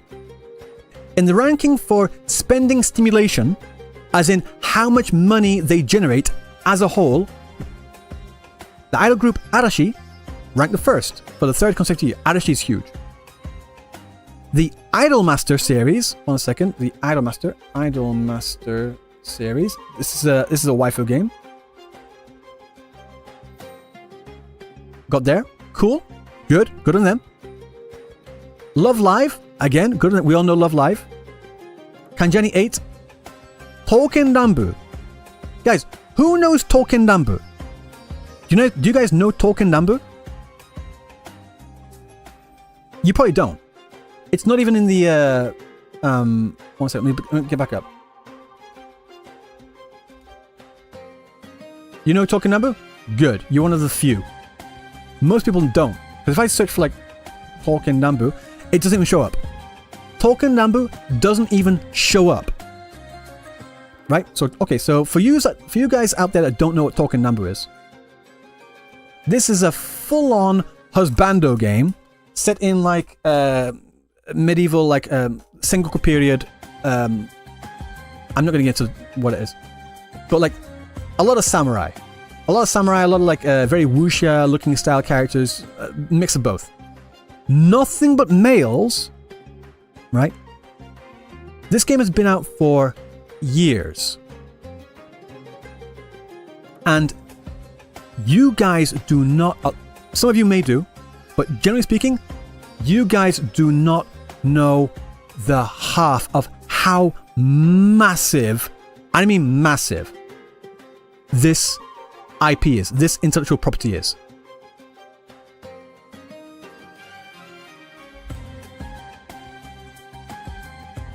You just pull up App Magic. It doesn't make a lot of money. Any returning the Dragon Tide? Hi Panthers, how you doing, man? You good? Talking number.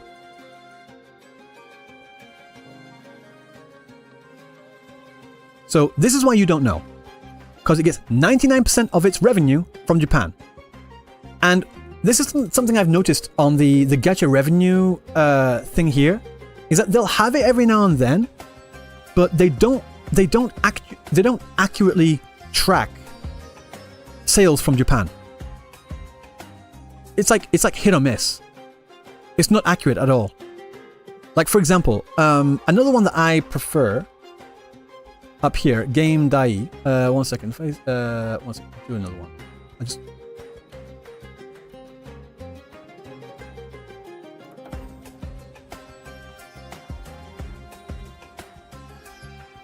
This is for all the Ultimate games here. Right. So, we saw here at the very top, Love and Deep Space, right? Got Love and Deep Space. Love and Deep Space here. 1 second. Is number 7. This is Love and Deep Space, number 7. According to this one, anyway, Ensemble Stars Music, Ensemble Stars made double Love and Deep Space. But I think that's what it is. I think they're using different metrics, and this gacha revenue site doesn't accurately track the Japanese metrics, and maybe this site doesn't accurately track the Chinese metrics. There's a big difference there. That's my speculation. Point being though, Token Nambu isn't even in here. Nowhere, it doesn't even show up. But this game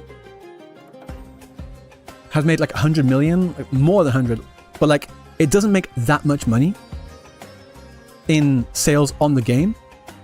But dude, like you can see here, 500,000 just for the last 30 days. But from a study here that studies how much money they generate, how much money they stimulate in the Japanese economy, you're looking at 15 billion yen. Just for this 1 year alone. This is 1 year. This is 1 year. 15 billion yen. That's a lot of money. That's a lot of money.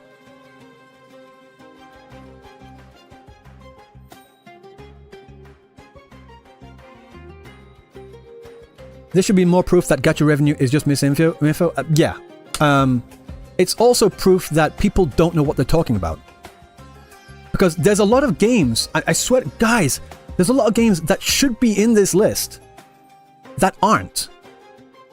And so when people are always doing the gacha PvP, they're like, oh, Honkai Star, oh, waifu game. They don't know. There are so many more husbando games out there, or games that have a more equal balance to this. And my argument is that people just don't fucking know. It's so annoying. And that's what really frustrates me about this conversation about males or females or whatever in this game. Like, what is the demographic of gacha players as a whole?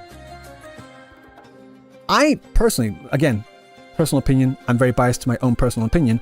I think I'm looking at the gacha space more holistically of all of the games. And I'm saying all of the games entirely, the amount of female players and male players, you're looking roughly about, say, 40%, maybe 35% female players, and 60%, maybe 65% male players. If you ignore a huge chunk of your potential player base, like 40% is a huge number. You'd be an idiot to ignore that number.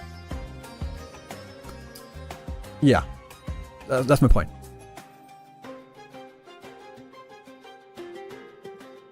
But because most Otome games are only available in JP and CN and still make much money, yeah. Basically, yeah, because people don't know just how much they don't know, it's hard to have a genuine conversation about this issue. And so when I'm trying to say, no, they could make a lot more money if they just tap into this audience, people automatically think that they want, that I'm arguing for them to tap into a toxic audience. Because, to be fair, there have been toxic female players in the gacha space. I've interacted with a few of them, unfortunately, in the Path to Nowhere community. I love Path to Nowhere. Their community is fucking shit.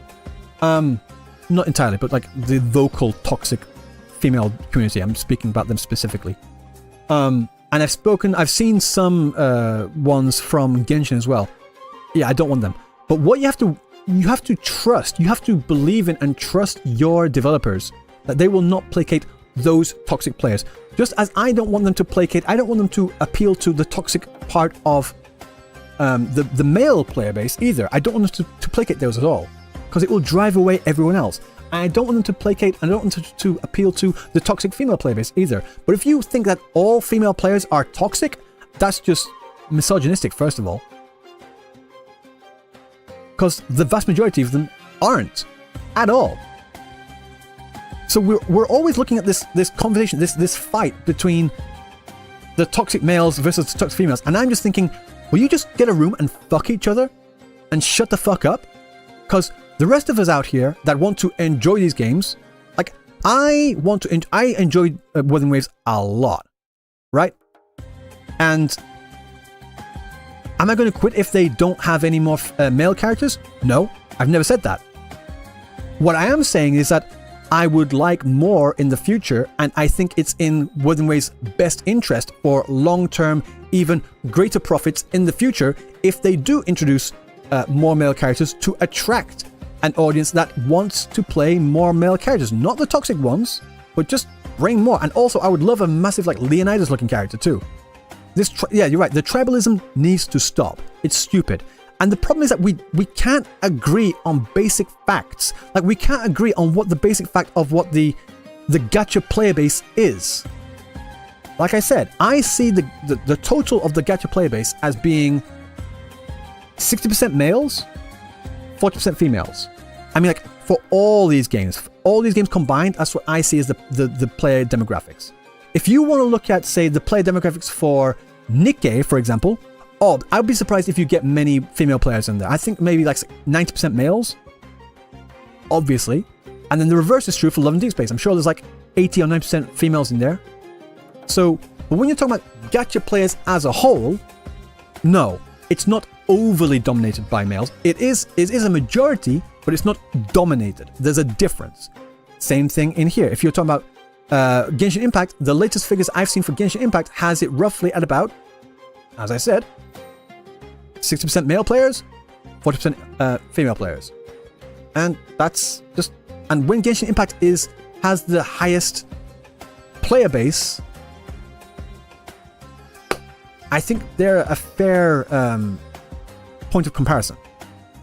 You know?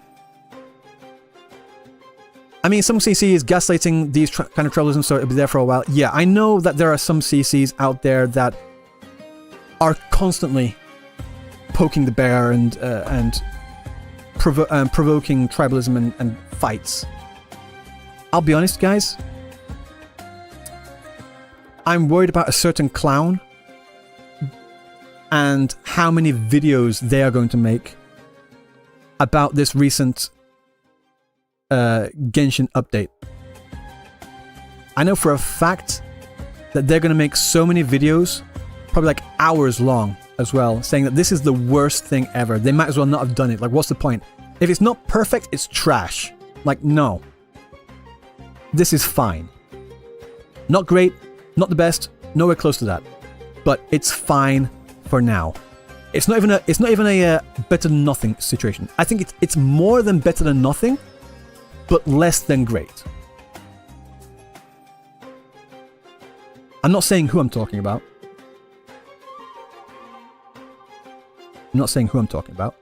You can choose who you want to.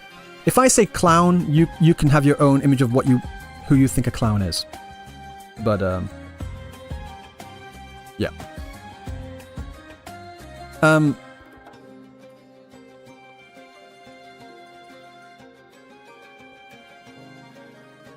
Does that make sense?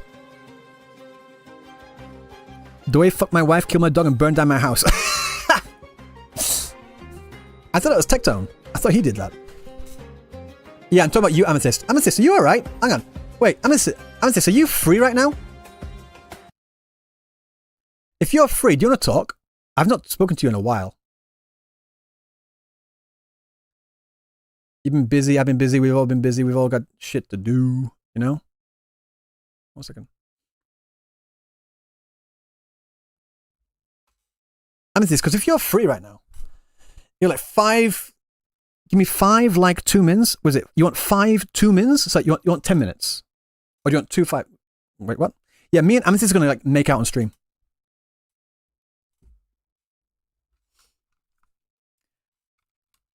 Two minutes, got it. Yeah, I'll get the headphone on. Let's go. 1 hour is fine. Yay! Because I want to talk to Amethyst about my conversation that I just had with, like I said, the reason why I was late to stream today by about 5 minutes is because I was talking to the voice actor for Fenrico, who's also the voice actor for Monaco in Expedition 33. So I just want to like talk to you about that. I will be editing that video and hopefully I can get it uploaded. No, wait, maybe not tomorrow. Because I got a message. Okay, I don't want to show this on stream because I don't want to like show DMs. But I wasn't able, unfortunately, to talk to Chang Li's voice actor last week on Saturday because she got sick, which sucks, but it is what it is. However, I should be speaking to her tomorrow. So I don't know if I can get that video out on time tomorrow. The Fenrico interview, because we talked for a long time, almost an hour. I'm not even kidding. I'm gonna have to like edit it and cut it out because we talked about a lot of spicy stuff. But yeah, 1 second. Yeah. So I had that. It was good. And point being, we had to like change the interview from Chang Li from Saturday till tomorrow. I'll try and get it edited and uploaded, but no promises. Sussy Baka? Maybe.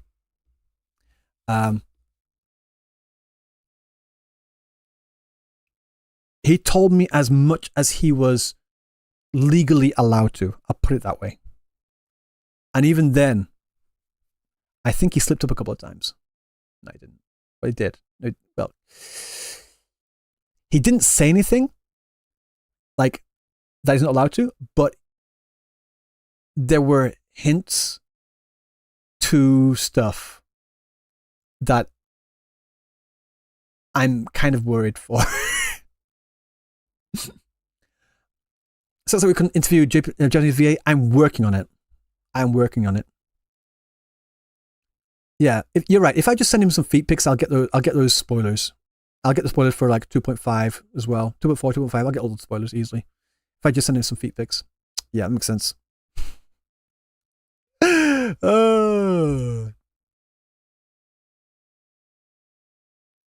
What do I need a comb for?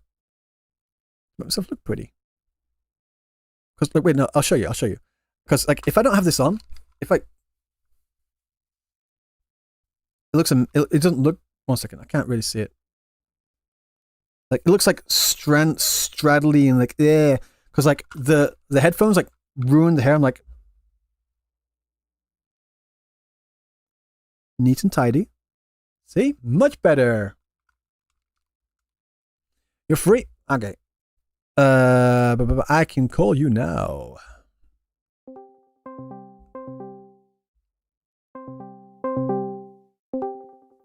Yo, what's up?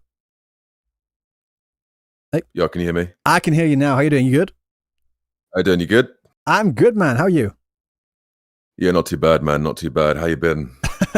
I've been pretty good. Like, I don't know how long you've been watching the stream, but I've been having a pretty decent stream, just talking about stuff. About 15 minutes. I was just doing a thumbnail for my recent new video. Ooh, that's something to look forward to. Yeah, it's about the new dude. The new dude.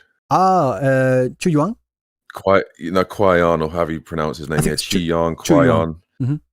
I've been butchering his name then. I've been saying Kwai-Yan. And everyone goes, bro, you butcher you're British. Everyone's name. So what? Yeah, everyone's like, just because you're British doesn't mean you have to pronounce every letter. I was like, shut up, man. Leave me alone. Shut up. Okay, Kwai-Yan sounds better than Chi-Yan. All right, I'm just. It is what it is. Crayon. That's his new name now. Crayon. We got Calcura with calculator. We got him with crayon. I like it. Crayon. Crayon. That's his now staple name, guys. Get on Twitter. Yeah. Crayon is the new name of this guy. Yeah. Yeah. No, it's just a video talk about he's literally breaking records and shattering expectations because his fucking numbers are stupid on Twitter. Like stupid. Yeah, well, the reactions and likes and such are doing really, really well. I don't know if you saw. I did a video the other day, like looking at all the drip marketing for on Twitter and on YouTube. I also looked on Weibo and Bilibili as well. I didn't look at TikTok, and I did try, but I couldn't find any information on Instagram.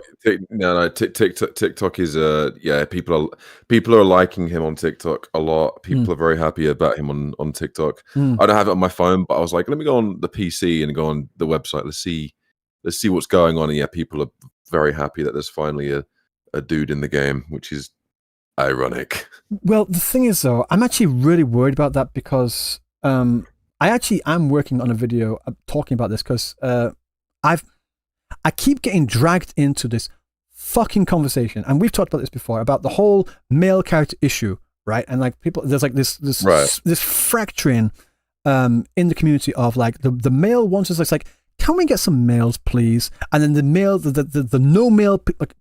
no males at all group, and it's really weird. I'm so tired of this goddamn of having this goddamn fucking conversation, but it's being brought up over and over. I'm just repeating myself, so I'm just gonna make a video like these are my entire thoughts on the situation. This is why I believe what I believe, and these are the reasons for. I'm not going to try and convince anyone everything. I'm just tired of having the conversation because it's just stupid at this point.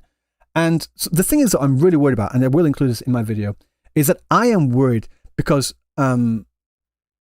with the people saying males can sell well, and I am in that camp as well, it sets up this weird expectation that the male character has to sell the most, and if the male character doesn't sell the most, then they're obviously shit. I'm like, no, they're being held at a different standard compared to female characters. Like if you compare the revenue for, say, Zheja, for example, she did pretty shit, I'll be honest. Like she did, because obviously she was just dropped in. No one knew who the fuck she was. She had like a bit of a trailer. She was dropped in. No one really cared. Her design wasn't the best. And of course she didn't sell well. And the same thing as well, like just because he's a male character doesn't mean he's going to sell well. It depends on like how you build that character up. And because we have a lot of people in the community saying male characters can sell well, I'm like, we'll have those people on the other side like, yeah, really? Well, what this character here, like we just had this thing in ZZZ with like a Hugo and Lighter and such. Like Hugo didn't sell well. I'm like, yeah, because released after a broken unit, his design's pretty shit. He might have like had some parts in the story, but then he's literally right before 2.0, where we've got this other that everyone understands to be another meta unit. So everyone's of course waiting for them.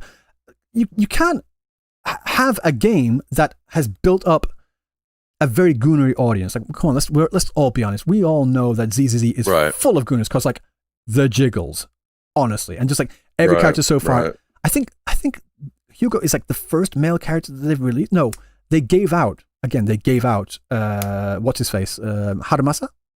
What's his name? The bow guy. What game are we talking about again? What game is this? ZZZ.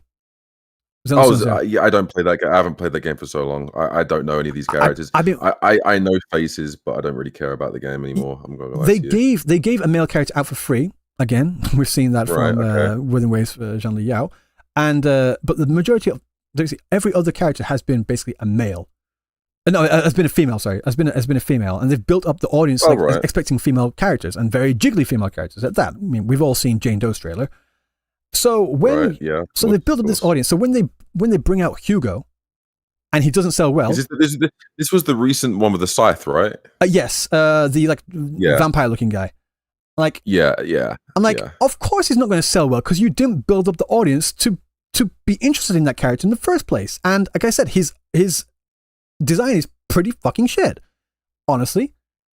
So I've seen a lot of women. Oh, Lighter as well. Sorry, there's Lighter as well. Sorry, I forgot Lighter. Yeah, Lighter. Yeah, I know Lighter. I actually thought Lighter looked pretty cool, to be honest. I don't think he got any build up whatsoever.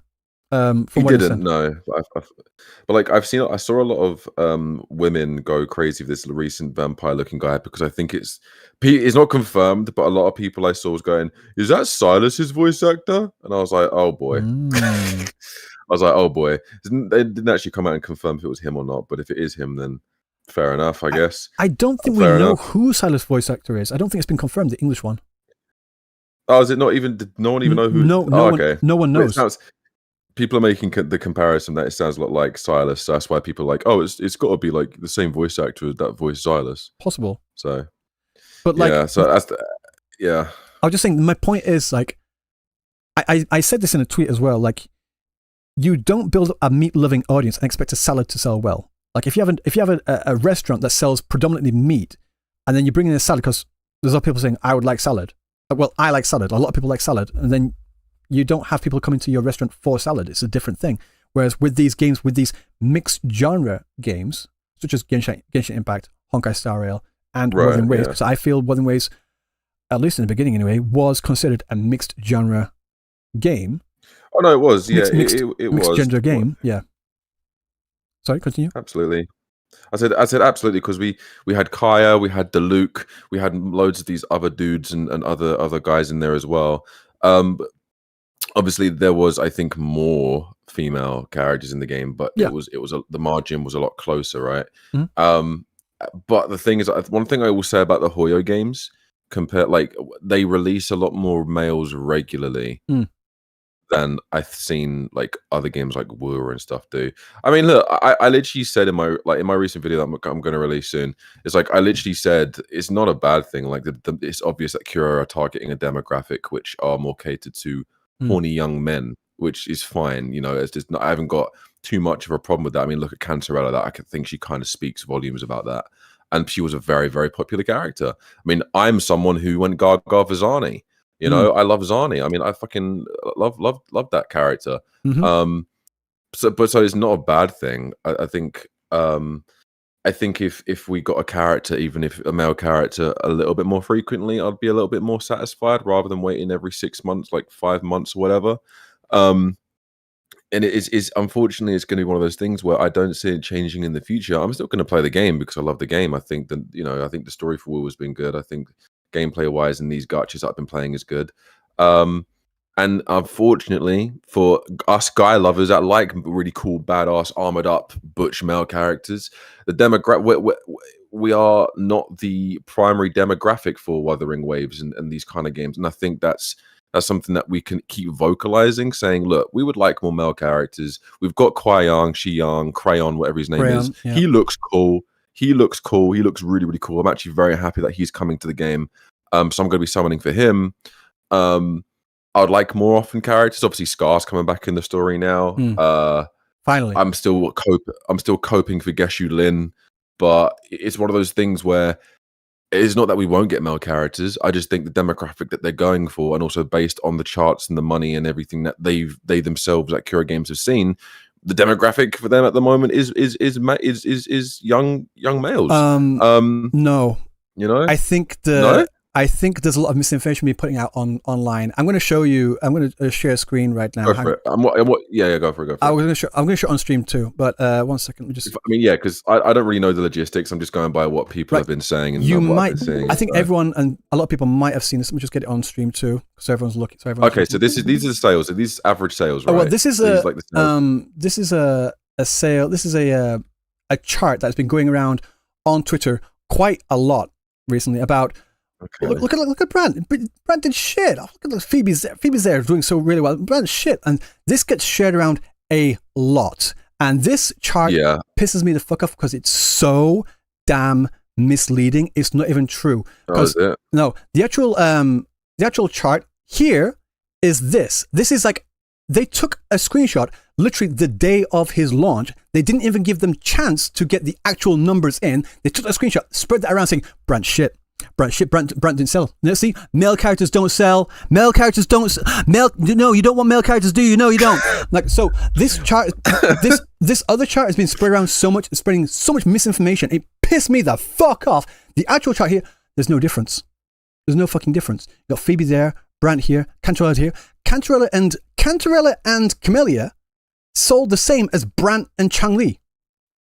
Like, what the fuck? Interesting. And another thing I've seen as well is that people are saying that Rochia sold really well. Rochia. Oh, yeah, she sold so well. They love Rochia. I was like, no, not true. Like, Rochia's banner did fucking shit compared to the other ones. If I can get, where's the... I think I kind of knew Rochia's banner I've got pretty this, shit, though, this is for like a full year. I got the sent this today. You see this huge spike. This huge spike is Zanny because everyone went nuts for Zanny. And you see all these spikes here, they look roughly the same. Like this is Shakana over here. This is the other ones. Yeah. This short one here, this is Rochia. Jinshi carried Rochia. Okay. Jinshi carried Rochia, and even then, it fucking sucked. Compared, like, well, it didn't suck. It did well enough. But comparatively, compared to the other ones here, people saying, oh, people love Rochia. She sold so well. I'm like, no, she didn't. She really didn't at all. Carlotta did really well, obviously. Rochia didn't. And then it was Phoebe, then it was Changli and Brant, and then it just goes on and on and on and on. I'm so tired of this misinformation being put out and people just gobbling it up like morons because it's feeding into their confirmation. It's a massive result of confirmation bias, and it annoys the shit out of me because people are just not looking at the full picture of anything at all. It's so annoying. And these are like Chinese numbers. This is China. Yeah, I mean, it's just, again, it's one of those things that it's annoying, but I don't know. I don't know. It's so difficult. This is also like one of the reasons why I do play other games as well, because I think I've kind of come to an acceptance. Like I've kind of come to acceptance saying, look, if the main demographic they're going for, or what they want to target is a male, is a young, quote unquote, horny teenage or young male audience, then fine. Yeah. I kind of go, okay, look, if that's obviously what they want to target, fair enough, you know? Yeah.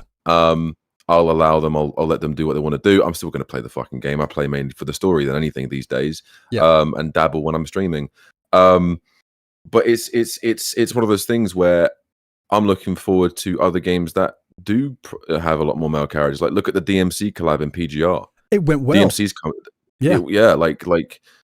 and the other gacha games, the one you mentioned, I'd never heard of it before in my life, but obviously you said it's quite big, like the husbando one. The Talking Number, that's massive in Japan. It's huge. It dominates everything. It's crazy.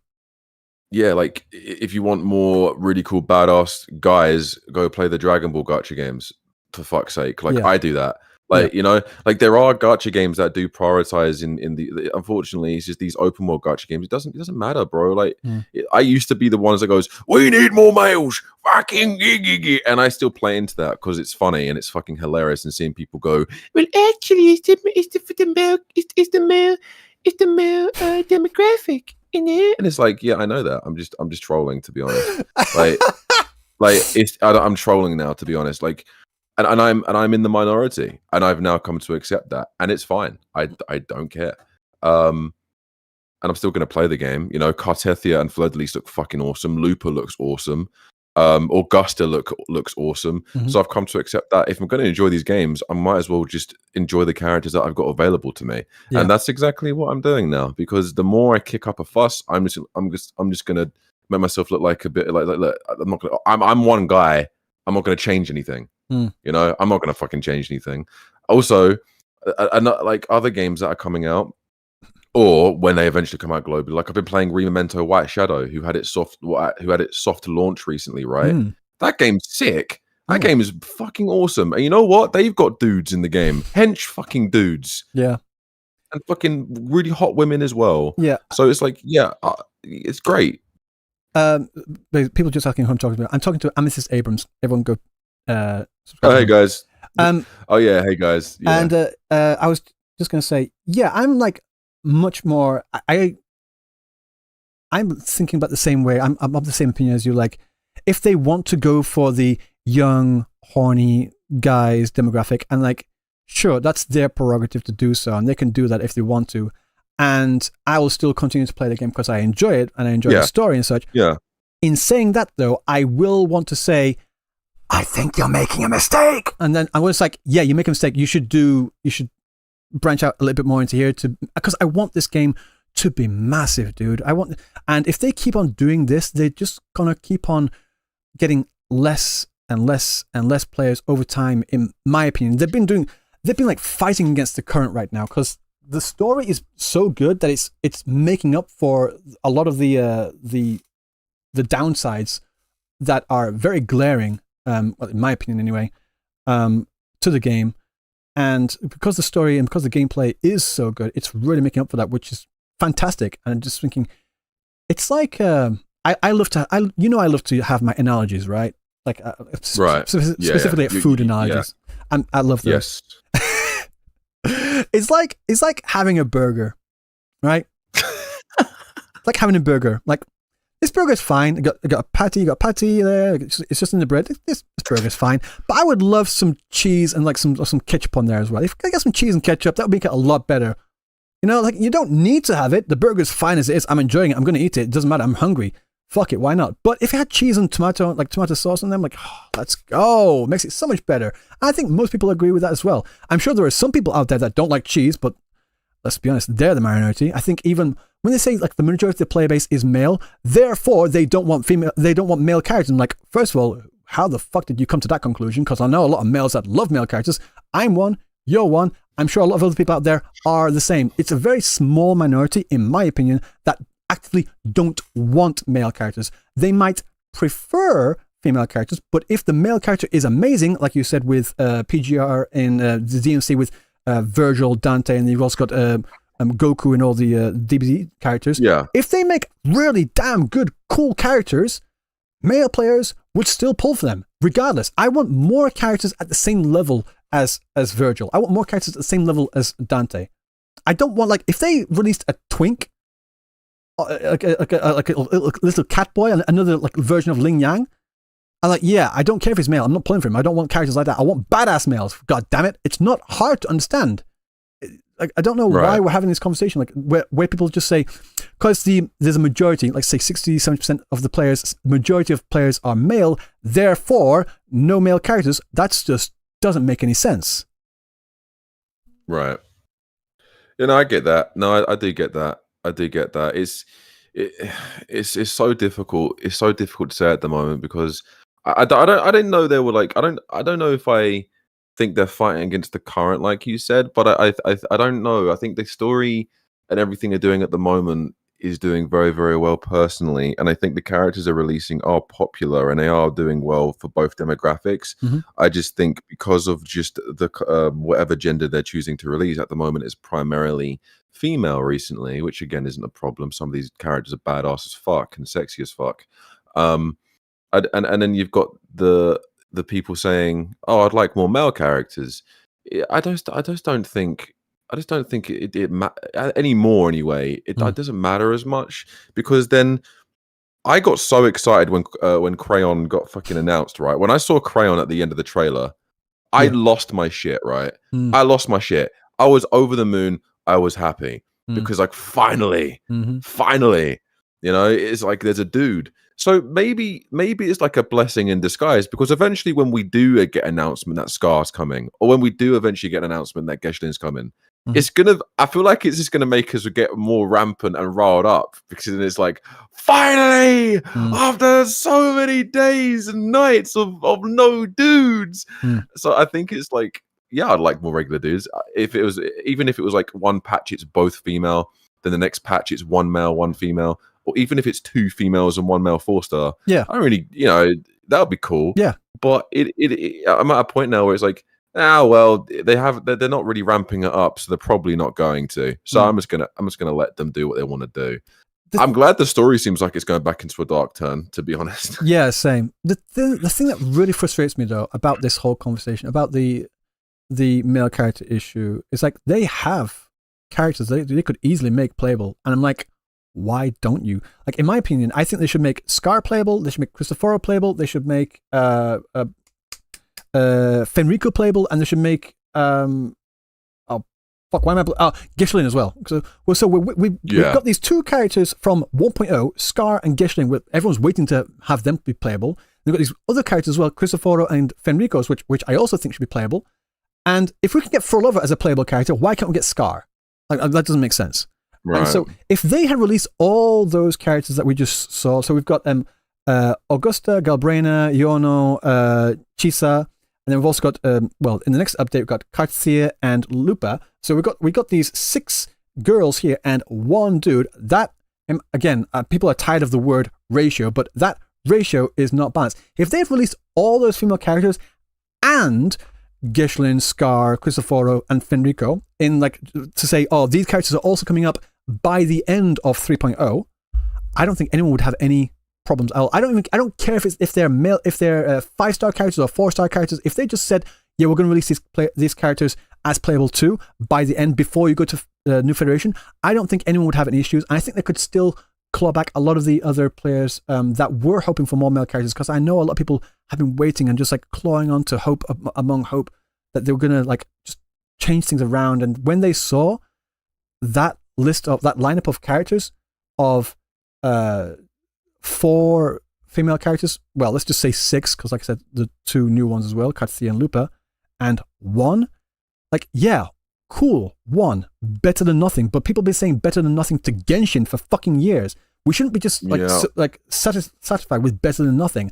Yes, it is literally better than nothing, but on the whole, looking at it, that's not setting a good sign. And people were just yeah, okay, I guess I'm out. So, and I'm really worried about that. Yeah, I mean, you're not out of pocket for worrying about it. I don't think that's not a bad thing. There's nothing wrong with worrying about it. But again, it's we can voice our concerns, and we can sort of go, look, I would like more of this, or I would like more of that, or I don't like that. Yeah. Because obviously, as content creators, obviously we're gonna, and as quote unquote influencers and content creators and YouTubers and Twitch streamers, whatever, obviously we're gonna vocalize our opinion. People are gonna be a little bit swayed from what we say, and people are gonna agree or disagree with what we say. Yeah.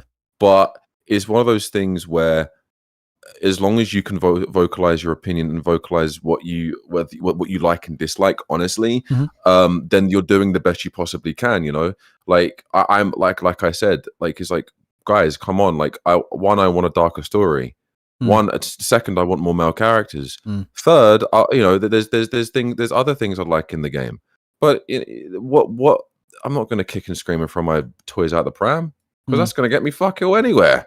That's what I've fucking learned. That's what I've seen a lot of content creators do, and it hasn't got them anywhere. Yeah. It's not going to happen. Hoyo hasn't fucking changed in fucking God knows how many years. To be fair, it's how many people? It's Hoyo, Yeah, but still, it's one of those things where how many, and then we had the whole Darway crying on stage, we're going to do better. No, you're fucking not. You haven't been doing better. Yeah, you haven't. ZZ's the only good Hoyo game at the moment, in my opinion. Yeah, that's because they're struggling. They have to be good. But even that, Hoyo, as far as I'm concerned, I'm looking at ZZZ and I'm going, you know what? For an actual built game and for what I'm seeing, yeah, the game isn't anywhere near as popular as the others. But you know what? They're doing their best, and whoever team is working on ZZZ, they're doing pretty well. I watch a lot of streamers that play ZZZ, and sometimes I have it in the background. Yep, it's colorful, it's engaging. Yeah, it's fucking brain dead easy. But it's what you get what you get. You know what you're getting when you're playing ZZZ, right? And everything they're doing, it's yeah, you can't complain really, unless it's just controversy and drama between content creators and their opinions. If you're just a player, you're a player. Yeah, I completely agree. I think that's just how most of these games have been, though. I used to be someone that used to fucking rile at the top of my voice, going, "This is an outrage. This is bullshit. I don't like this. Change it now." And now I'm thinking, well, I can do that, but realistically, where is it going to get me? It's up to the devs of what they fucking want to do. I mean, change can happen, but I'm not going to fucking change anything. I'm just going to accept what I got. And I don't want to go, "Oh, it's better than nothing." I don't want to do that at all. And I'm still going to vocalize my opinion, saying, "I don't like this. I would rather this. I think this is shit. I think this would be better." I'm still going to do that. But I know for a fact it's like whatever they choose to do is whatever they choose to do. But I'm still going to vocalize my opinion, you know? Yeah. I like half agree and half disagree. It's like, because I feel like there does need to be a conversation in the community as well. Because, for example, with this whole conversation as well, I get a lot of people just saying, "Put it in the survey." And in my estimation, I'm sure some of them mean that genuinely, but I think a lot of people just say, "Shut the fuck up." That's my reading of, because they don't. They just up, man. No, it really is. It's like, shut up. Don't put it on social media. Don't talk about it. Just put it in the survey and shut the fuck up, because I don't want to read it. I'm like, no. The reason why, because first of all, I am putting it in the survey, obviously, but the reason why I'm talking about it is because I want to like start the conversation, or at least possibly drive the conversation in some direction. Maybe we can get to a part where we can gain more support on either side. It doesn't really matter, but maybe we can get more voices. Because if I can put my voice into the community, and then someone can read my voice and think, "You know what? Yeah, that makes sense." And then I change their opinion, and then they put it in the survey. So my survey now becomes 2. And if they say it as well, it becomes 4, and then 6. And it continues. So that way we can like gain more voices. Because I hear that. I don't mean this to be like narcissistic, but I feel like with, like, say for example, Honkai Star Rail, with my video on Honkai Star Rail, I'm not claiming credit for that, although I should be the only motherfucking game praise. But like, no. But like, I'm not going to say that I'm the cause of it. I'm the reason that the conversation about Honkai Star Rail has become what it has. But before my video, in my opinion, anyway, from my read of things, is that the conversation around Honkai Star Rail was very, very different to what it is now. And I feel like me putting that video out there of my problems with Honkai Star Rail had other people looking and thinking, "You know what? Yeah, he's right." And then it got more people talking about that, and more people talking about it. Now look where we are. Then we have people, we got actual message from Hoyo as well, saying, "We hear that you're not enjoying the way the story's been playing out with all this." And I'm like, yeah, just a little bit. They're still not addressing it, but at least they fucking heard it, at least, you know? And if me putting that video out and me putting my voice out there got more people talking about it. If we get more people talking about it, then at least it ups the chances of my personal opinion possibly making change in the future. I definitely remember that video floating around everywhere. So maybe you had some sort of you may have had some sort of sway in a lot of, like, I saw it on Tech Tone's channel, Cap's channel. I reacted to it. Like, a load of people did react to it and have their own thoughts and feelings on it. So I think your first couple of videos on how you're explaining the arcs and then how you're explaining all these things like Penacony and stuff. I think you may have had some sort of weight to a conversation sparking. I'll tell you something right now, though. I'll tell you something. When you fucking were worried about Renacita, and you was like the post Penacony like stress disorder or whatever it was. Yeah. That fucking bro. I was like, oh no. I was like, don't fucking no. I was like, bro, no, I was so worried. Don't let it sway. I was so worried. I think I reacted to that and I was like, oh no, he's not letting HSR worry him to this point, is he? And then I was fucking shitting it for you, bro. I was like, I hope this story is satisfying enough for him. I was just worried that again, Penacony was also 2.0, right? And we're coming up to this 2.0, and I was seeing so many similarities. And like, I hope to fucking God we don't get like stuck in, because I know from PGR as well, they can get bogged down in text and dialogue as well. I know they can. Right. And I was worried that they're going to go that route, because I was like, just fucking don't. Luckily for me, and lucky for the rest of us as well, I was proven wrong. I'm like, thank fuck for that. Yes. Although in saying that, like, I'm looking forward to getting to the darker stories. Like, oh my God, I can't wait for 2.4. 2.4 looks so good. Yeah, it does look very good. I remember I'm making a video almost exactly a year ago now, and I literally said this time next year, Wuthering Waves is going to be one of the most popular gacha games. It's going to dominate the gacha scene, and so many people doubted me, and now it's like, well, how the turntables, you know, it's one of those things where I'm happy that Wuthering Waves is doing really, really, really, really well for itself. Yeah. And I'm glad that finally we're going to a little bit of a darker story. I like the ancient Rome. I like the Spartan kind of vibe. If I see a Leonidas lookalike motherfucker in the future, I'm gonna go crazy. I know, dude. I want a Leonidas character to play. Like, can you just imagine like an evil faction or something, just evil Spartans or some shit, and the leader's like playable. He's like a butch hench ass 5-star. It's gonna Sparta kick everyone off the roofs. And yes, give me that, please.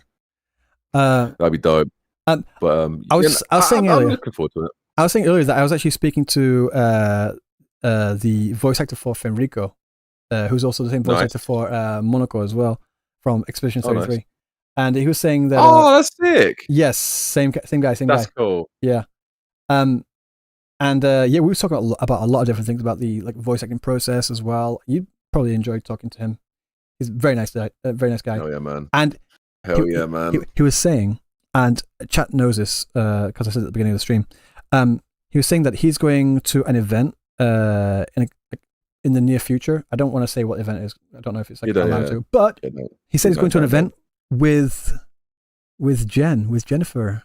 Hell yeah! I know, right? So I said to him, I was like, can you like just like put in a word for me to try and get a interview with Jennifer? If I can get an interview with Jennifer before you, I'm gonna be gloating about that for fucking months. I haven't spoken to Jennifer for a while. Like I've like wished them happy Christmas, and I've checked in on them from time to time, and we've like me, her, Aliona, like we've exchanged like very brief messages, just seeing how each other's are. But they've been so busy. They have been so busy. Yeah, like, ludicrously. Like Jen and Aliona are becoming. And obviously, is it Ben Starr, who's also another? Them three are becoming like the new Nolan North, Troy Baker. Like they're becoming like the next big voice acting, motion capture actors, right? Like in the gaming industry. Like so, I think when Baldur's Gate came out. After that, like I don't think. And then when obviously Final Fantasy 16 for Ben Starr, like everything ramped up for those guys, and they just have not stopped. They have not stopped, and I'm just happy that they're doing really, really, really well. And I'm sure they're going to be continuously busy. If you get the interview of Jen. Absolutely fantastic. Absolutely fucking fantastic. If you get a chance to talk to her, she's lovely. She's absolutely lovely. I still need you to talk me with the voice actor for Geisha Lin. What Josh? Yeah. Yeah. I need that. I need that hookup. I know I'm getting before anyone else gets that, I'm gonna make sure I get that. I'm like, right, quick. We're having a conversation first, and then everyone's like, right. No, I could talk to him. He's another one that's really, really busy at the moment. So that's fair. Yeah. I mean, I'm glad I got to meet him and hang out with him. That was awesome. That was awesome. But yeah, it's gonna be good seeing all these voice actors return or continue doing Wuthering Waves, Gachas, all these other games. I was wondering. Sorry. Go on. Are you gonna put in an application to Side? To Side, I'm literally trying at the moment. I'm getting all of my audio reels and voice reels with different voices together and put it in a professional sort of like reel. And then when I have that, that's when I can then sort of release it to the to the agents and stuff. Because I need a voice agent. The next step now is voice agent. Obviously, I've had advice from Josh. I've had advice from Amanda. I've had advice from Aliona and Jen. So I've had all these really cool voice actors give me the best advice possible, and I'm just trying to apply it now. And then when I have enough voices and enough things behind my belt, that's when I can start pushing out my stuff to agencies and agents and stuff. It's a long process. It's a fun process. It's very fun, but it's very long. It's patient. Yeah, I'm planning to though. I would very much like to, bro. Can you imagine if my voice acting career took off and then one of my first roles was in Wuthering Waves? That would be sick. Bro, I would S6 the fuck out of my character. If you didn't, I'd be like, what are you fucking doing, bro? But yeah. Bro, it's why I'm the first male 4-star in God knows how long. I'm 4-star, guys. I'm Yuan Wu's brother. Oh, that would be pretty cool. I wouldn't mind that. Would be pretty interesting. I also need to say thank you to Nollyboy for resubscribing. Thank you so much for that. But yeah, I'm working on getting all the voice actors interviews. Yeah, I can see, bro. You're doing well. You're smashing it. You're getting all of them together. Like I said, I was going to speak to Ashley Haddad, who voices Chang Li, on Saturday, but she was sick. But I've actually rescheduled that for tomorrow, in fact. So interview today. Nice. Good luck for that, bro. Yeah. Hell yeah, man. But in saying it's saying that it's getting like pretty late. It's like 11:35 for me, so I might have to jump off. That's cool. So that's cool. Are you streaming after this? I am streaming after this. Yeah. Get online now. I'll raid you. Now, okay. Cool. I'll start streaming. Like literally right now. All right. I'll love you and leave you then. Right. I'll start stream now. Take care. I'll speak to you in a bit. Bye. Bye. You hear the guide? So, yeah, Abraham should be voicing playable Yan. Dude, like we only have like one voice. Well, no, we've got the action voices for Yan. No, I'm thinking Yuan Wu. I think his voice is too young for Yuan Wu. I think what they should do, they should make Yan playable, give Yuan Wu's voice lines to Yan, and have Amethyst voice the new Yuan Wu. That would be pretty funny. That would be pretty sick. That would make his day, make his life, really. Don't you think? Like if that happened, the graph here. Okay, let me just explain this graph before I.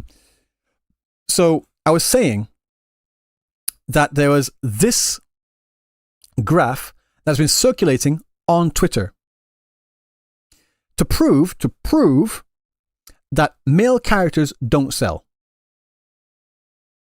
Right? You guys may have seen it, may have not. This one here is saying, look at Bran and Chun-Li didn't do anything, did he? Look at that, pretty shit.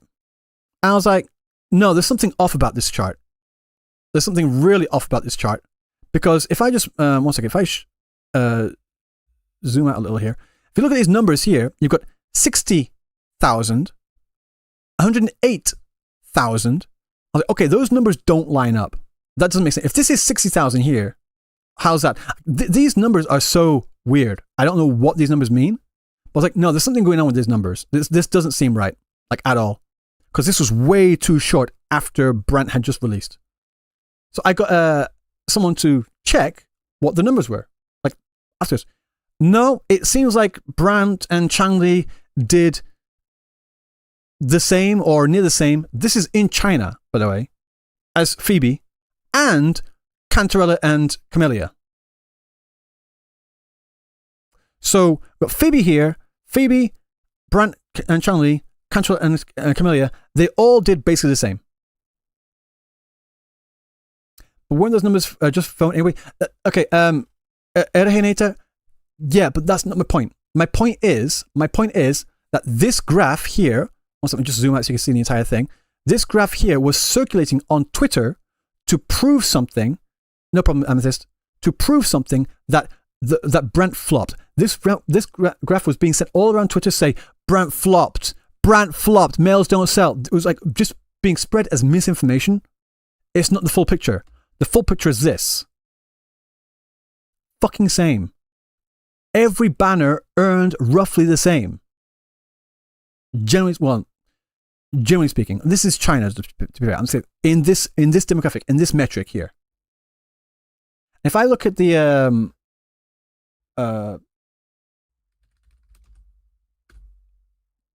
this one, if I look for this demographic, this tracker over here, we got Brant, 5th out of 8. Phoebe, 7th out of 8. So, right now we've got Chikona at 6, 2.47. So coming up roughly very close to Brant here. So she's got a couple more days. Although, to be fair, I think any more sales on this Shikana banner is people getting ready to pull for Karthia. But that's my tinfoil hat conspiracy theory. But regardless, banners are what banners are. So, yeah. So, my point is, again, this graph was being sent around to prove males don't sell and that Brant flopped. It's not true. And even on the full time graph here, these ones on the far left, this one was Zheja and Zhang Liao. Hang on. No, sorry, my mistake. I think this was like Yinlin. This one's Jinshi. This one's Changli. This one's Zhang Liao and Zheja. This is Zheja. This is Zhang Liao. This was why am I blanking? Camellia, I think. What was it? Point being, we're looking at Rinasita right here. All the same. Although Zani is the standout by far. Zani stands out. Shorekeeper. Yes, sorry, true. Yes, sorry, you're right. You're correct. Shorekeeper. Shorekeeper didn't sell well. This is Shorekeeper. This is Camellia. I think. Yeah, Camellia, and then it was like the rerun banners.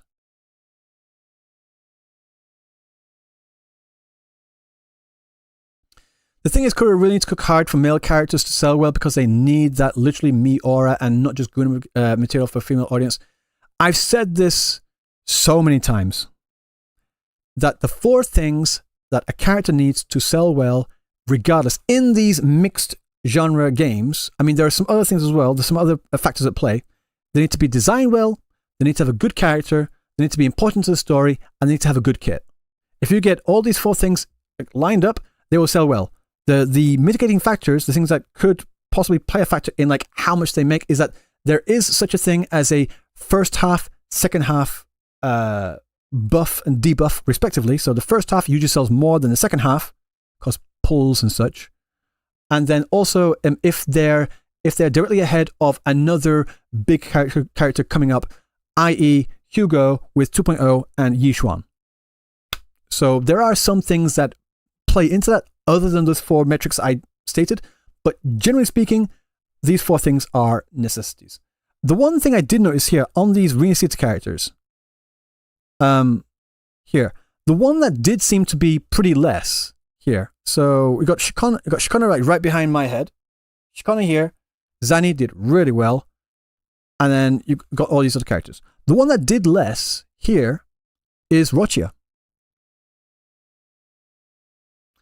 I'm pretty sure the site that you just checked for JP have rank for all banners. Yes, it does. This one here, so Brant got 11 out of 18, so pretty middle of the pack. Phoebe's 13 out of 18. This one, I don't know. See, we've got a discrepancy here. This is what I'm saying, that these sites are very, very... You got to take their information with a grain of salt. Like, this one has Rochia selling pretty damn well. Zani is the first, Carlota is the second, Rochia is the third. And in my opinion, from every metric that I've seen, is that Rochia's banner was carried hard by Jinshi. Because Jinshi is literally one of the best characters in the game, like the strongest character in the game. And from all the polls that I had seen, like, who are you pulling? Rochia was literally at the bottom. The bottom. I'm not even kidding. It's like not even like bottom of just Rinasita characters. No one wanted Rochia, like at all. No one. That banner, yeah, it was Rochia. I'm sure some people did pull for Rochia. I pulled for Rochia with free pulls, obviously, but the majority of the sales on here were Jinshi, for sure.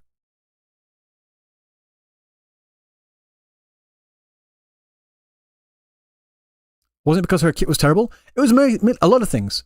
Her design is fine, but not many people, generally speaking, in Wuthering Waves community, from what I understand in Japan anyway, specifically, not, believe it or not, despite what you may or may not think, Japan doesn't really, well, the Wuthering Waves community in Japan doesn't really like the younger characters. The one that gets the highest poll numbers is Encore. And even then, she's like 20 or something. Verena's down at the bottom. Roche's down at the bottom. Yuhu's down at the bottom. Like, no one cares about the fucking Powerpuff Girls. So her design, not there. Kit, not there. Jinshi was there. So this banner, and guys, I can't state enough. It just is. Right.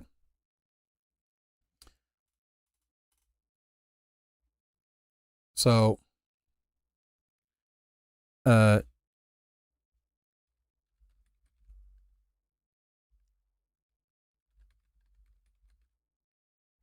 where's Amethyst? Why can't I find Amethyst? I'm looking for Amethyst. Oh, there he is. Just started. So, yeah.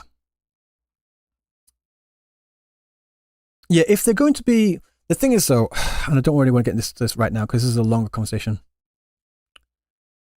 The term lolly is very wide, very broad. Like, to be honest, Camellia is classed as a Lolita, like a lolly character. Not like Rochia or Verena lolly. I hate using that word for them. But like same thing for not Tatsumaki. Is it Tatsumaki? From One Punch Man. From One Punch Man. Yeah, it's Tatsumaki, I'm sure. Tatsumaki Fubuki.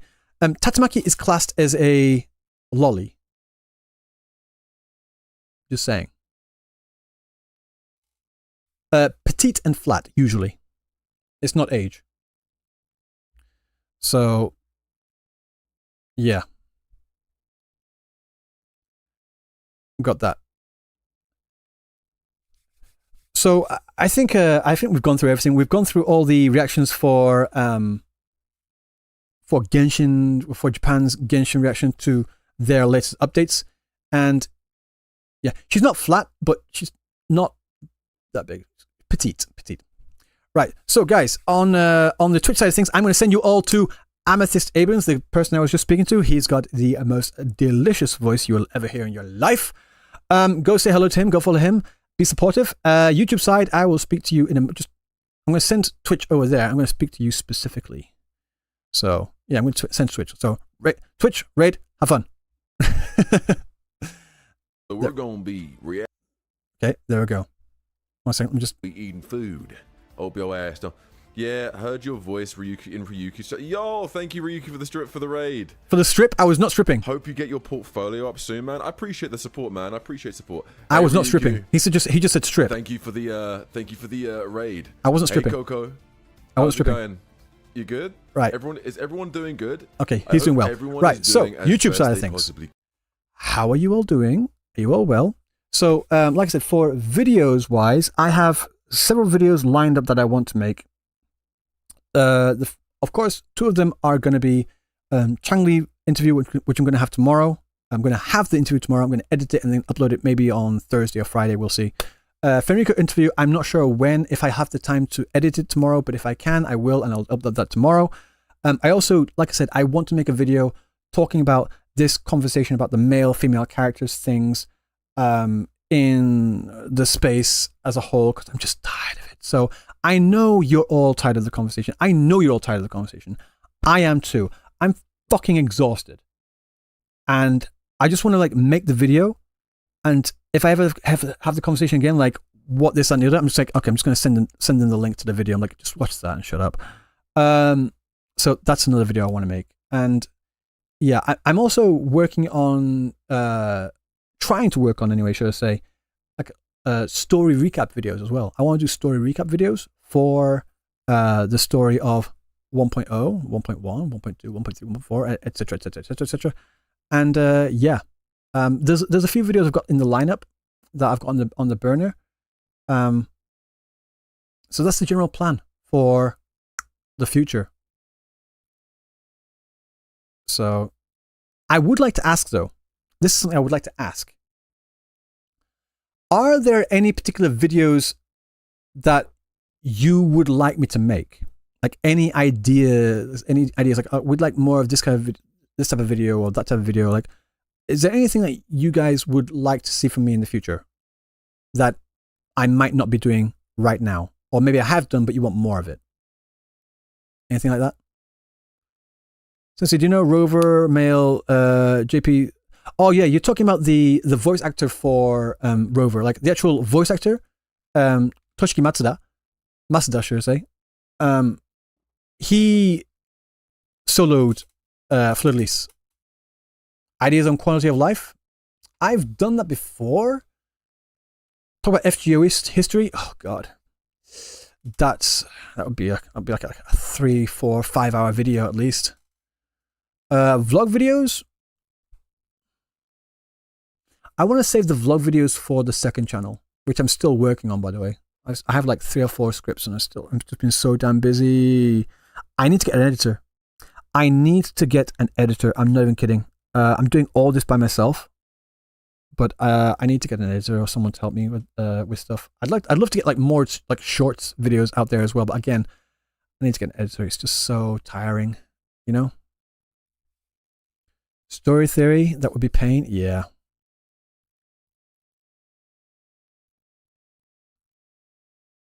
Okay. So, yeah. Anything else you think? Game aesthetic, bio horror, etc. Is that a revenue website? Oh, this is a revenue website. Yes. I've got still got text on here. Yeah, this is the most used revenue gacha or mobile game or mobile apps revenue tracker site in Japan. Hortus? Saturday Only Turtle? Wait, what? What is it? What is this?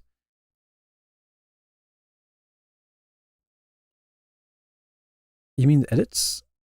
What edits?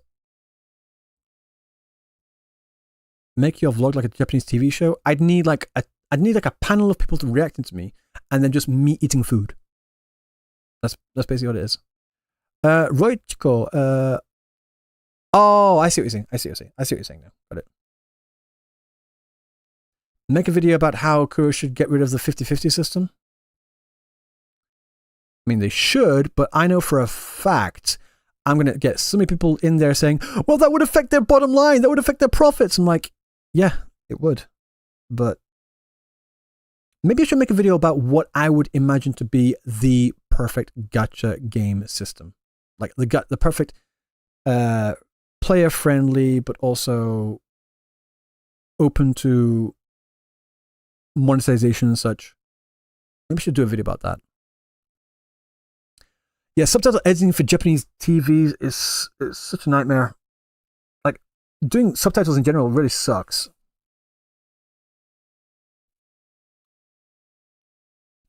Favorite anime review? I don't know about favorite anime review, but I know my I've already shown this before. 1 second. Let me just put it up to the side. I've got a full-on thesis rant about Danmachi. Fucking hate Danmachi. Is this the big one? Yeah, I think this is the main one. I have like a full-on rant here of like all the reasons why Danmachi sucks ass. And I wrote this years ago in like 2020.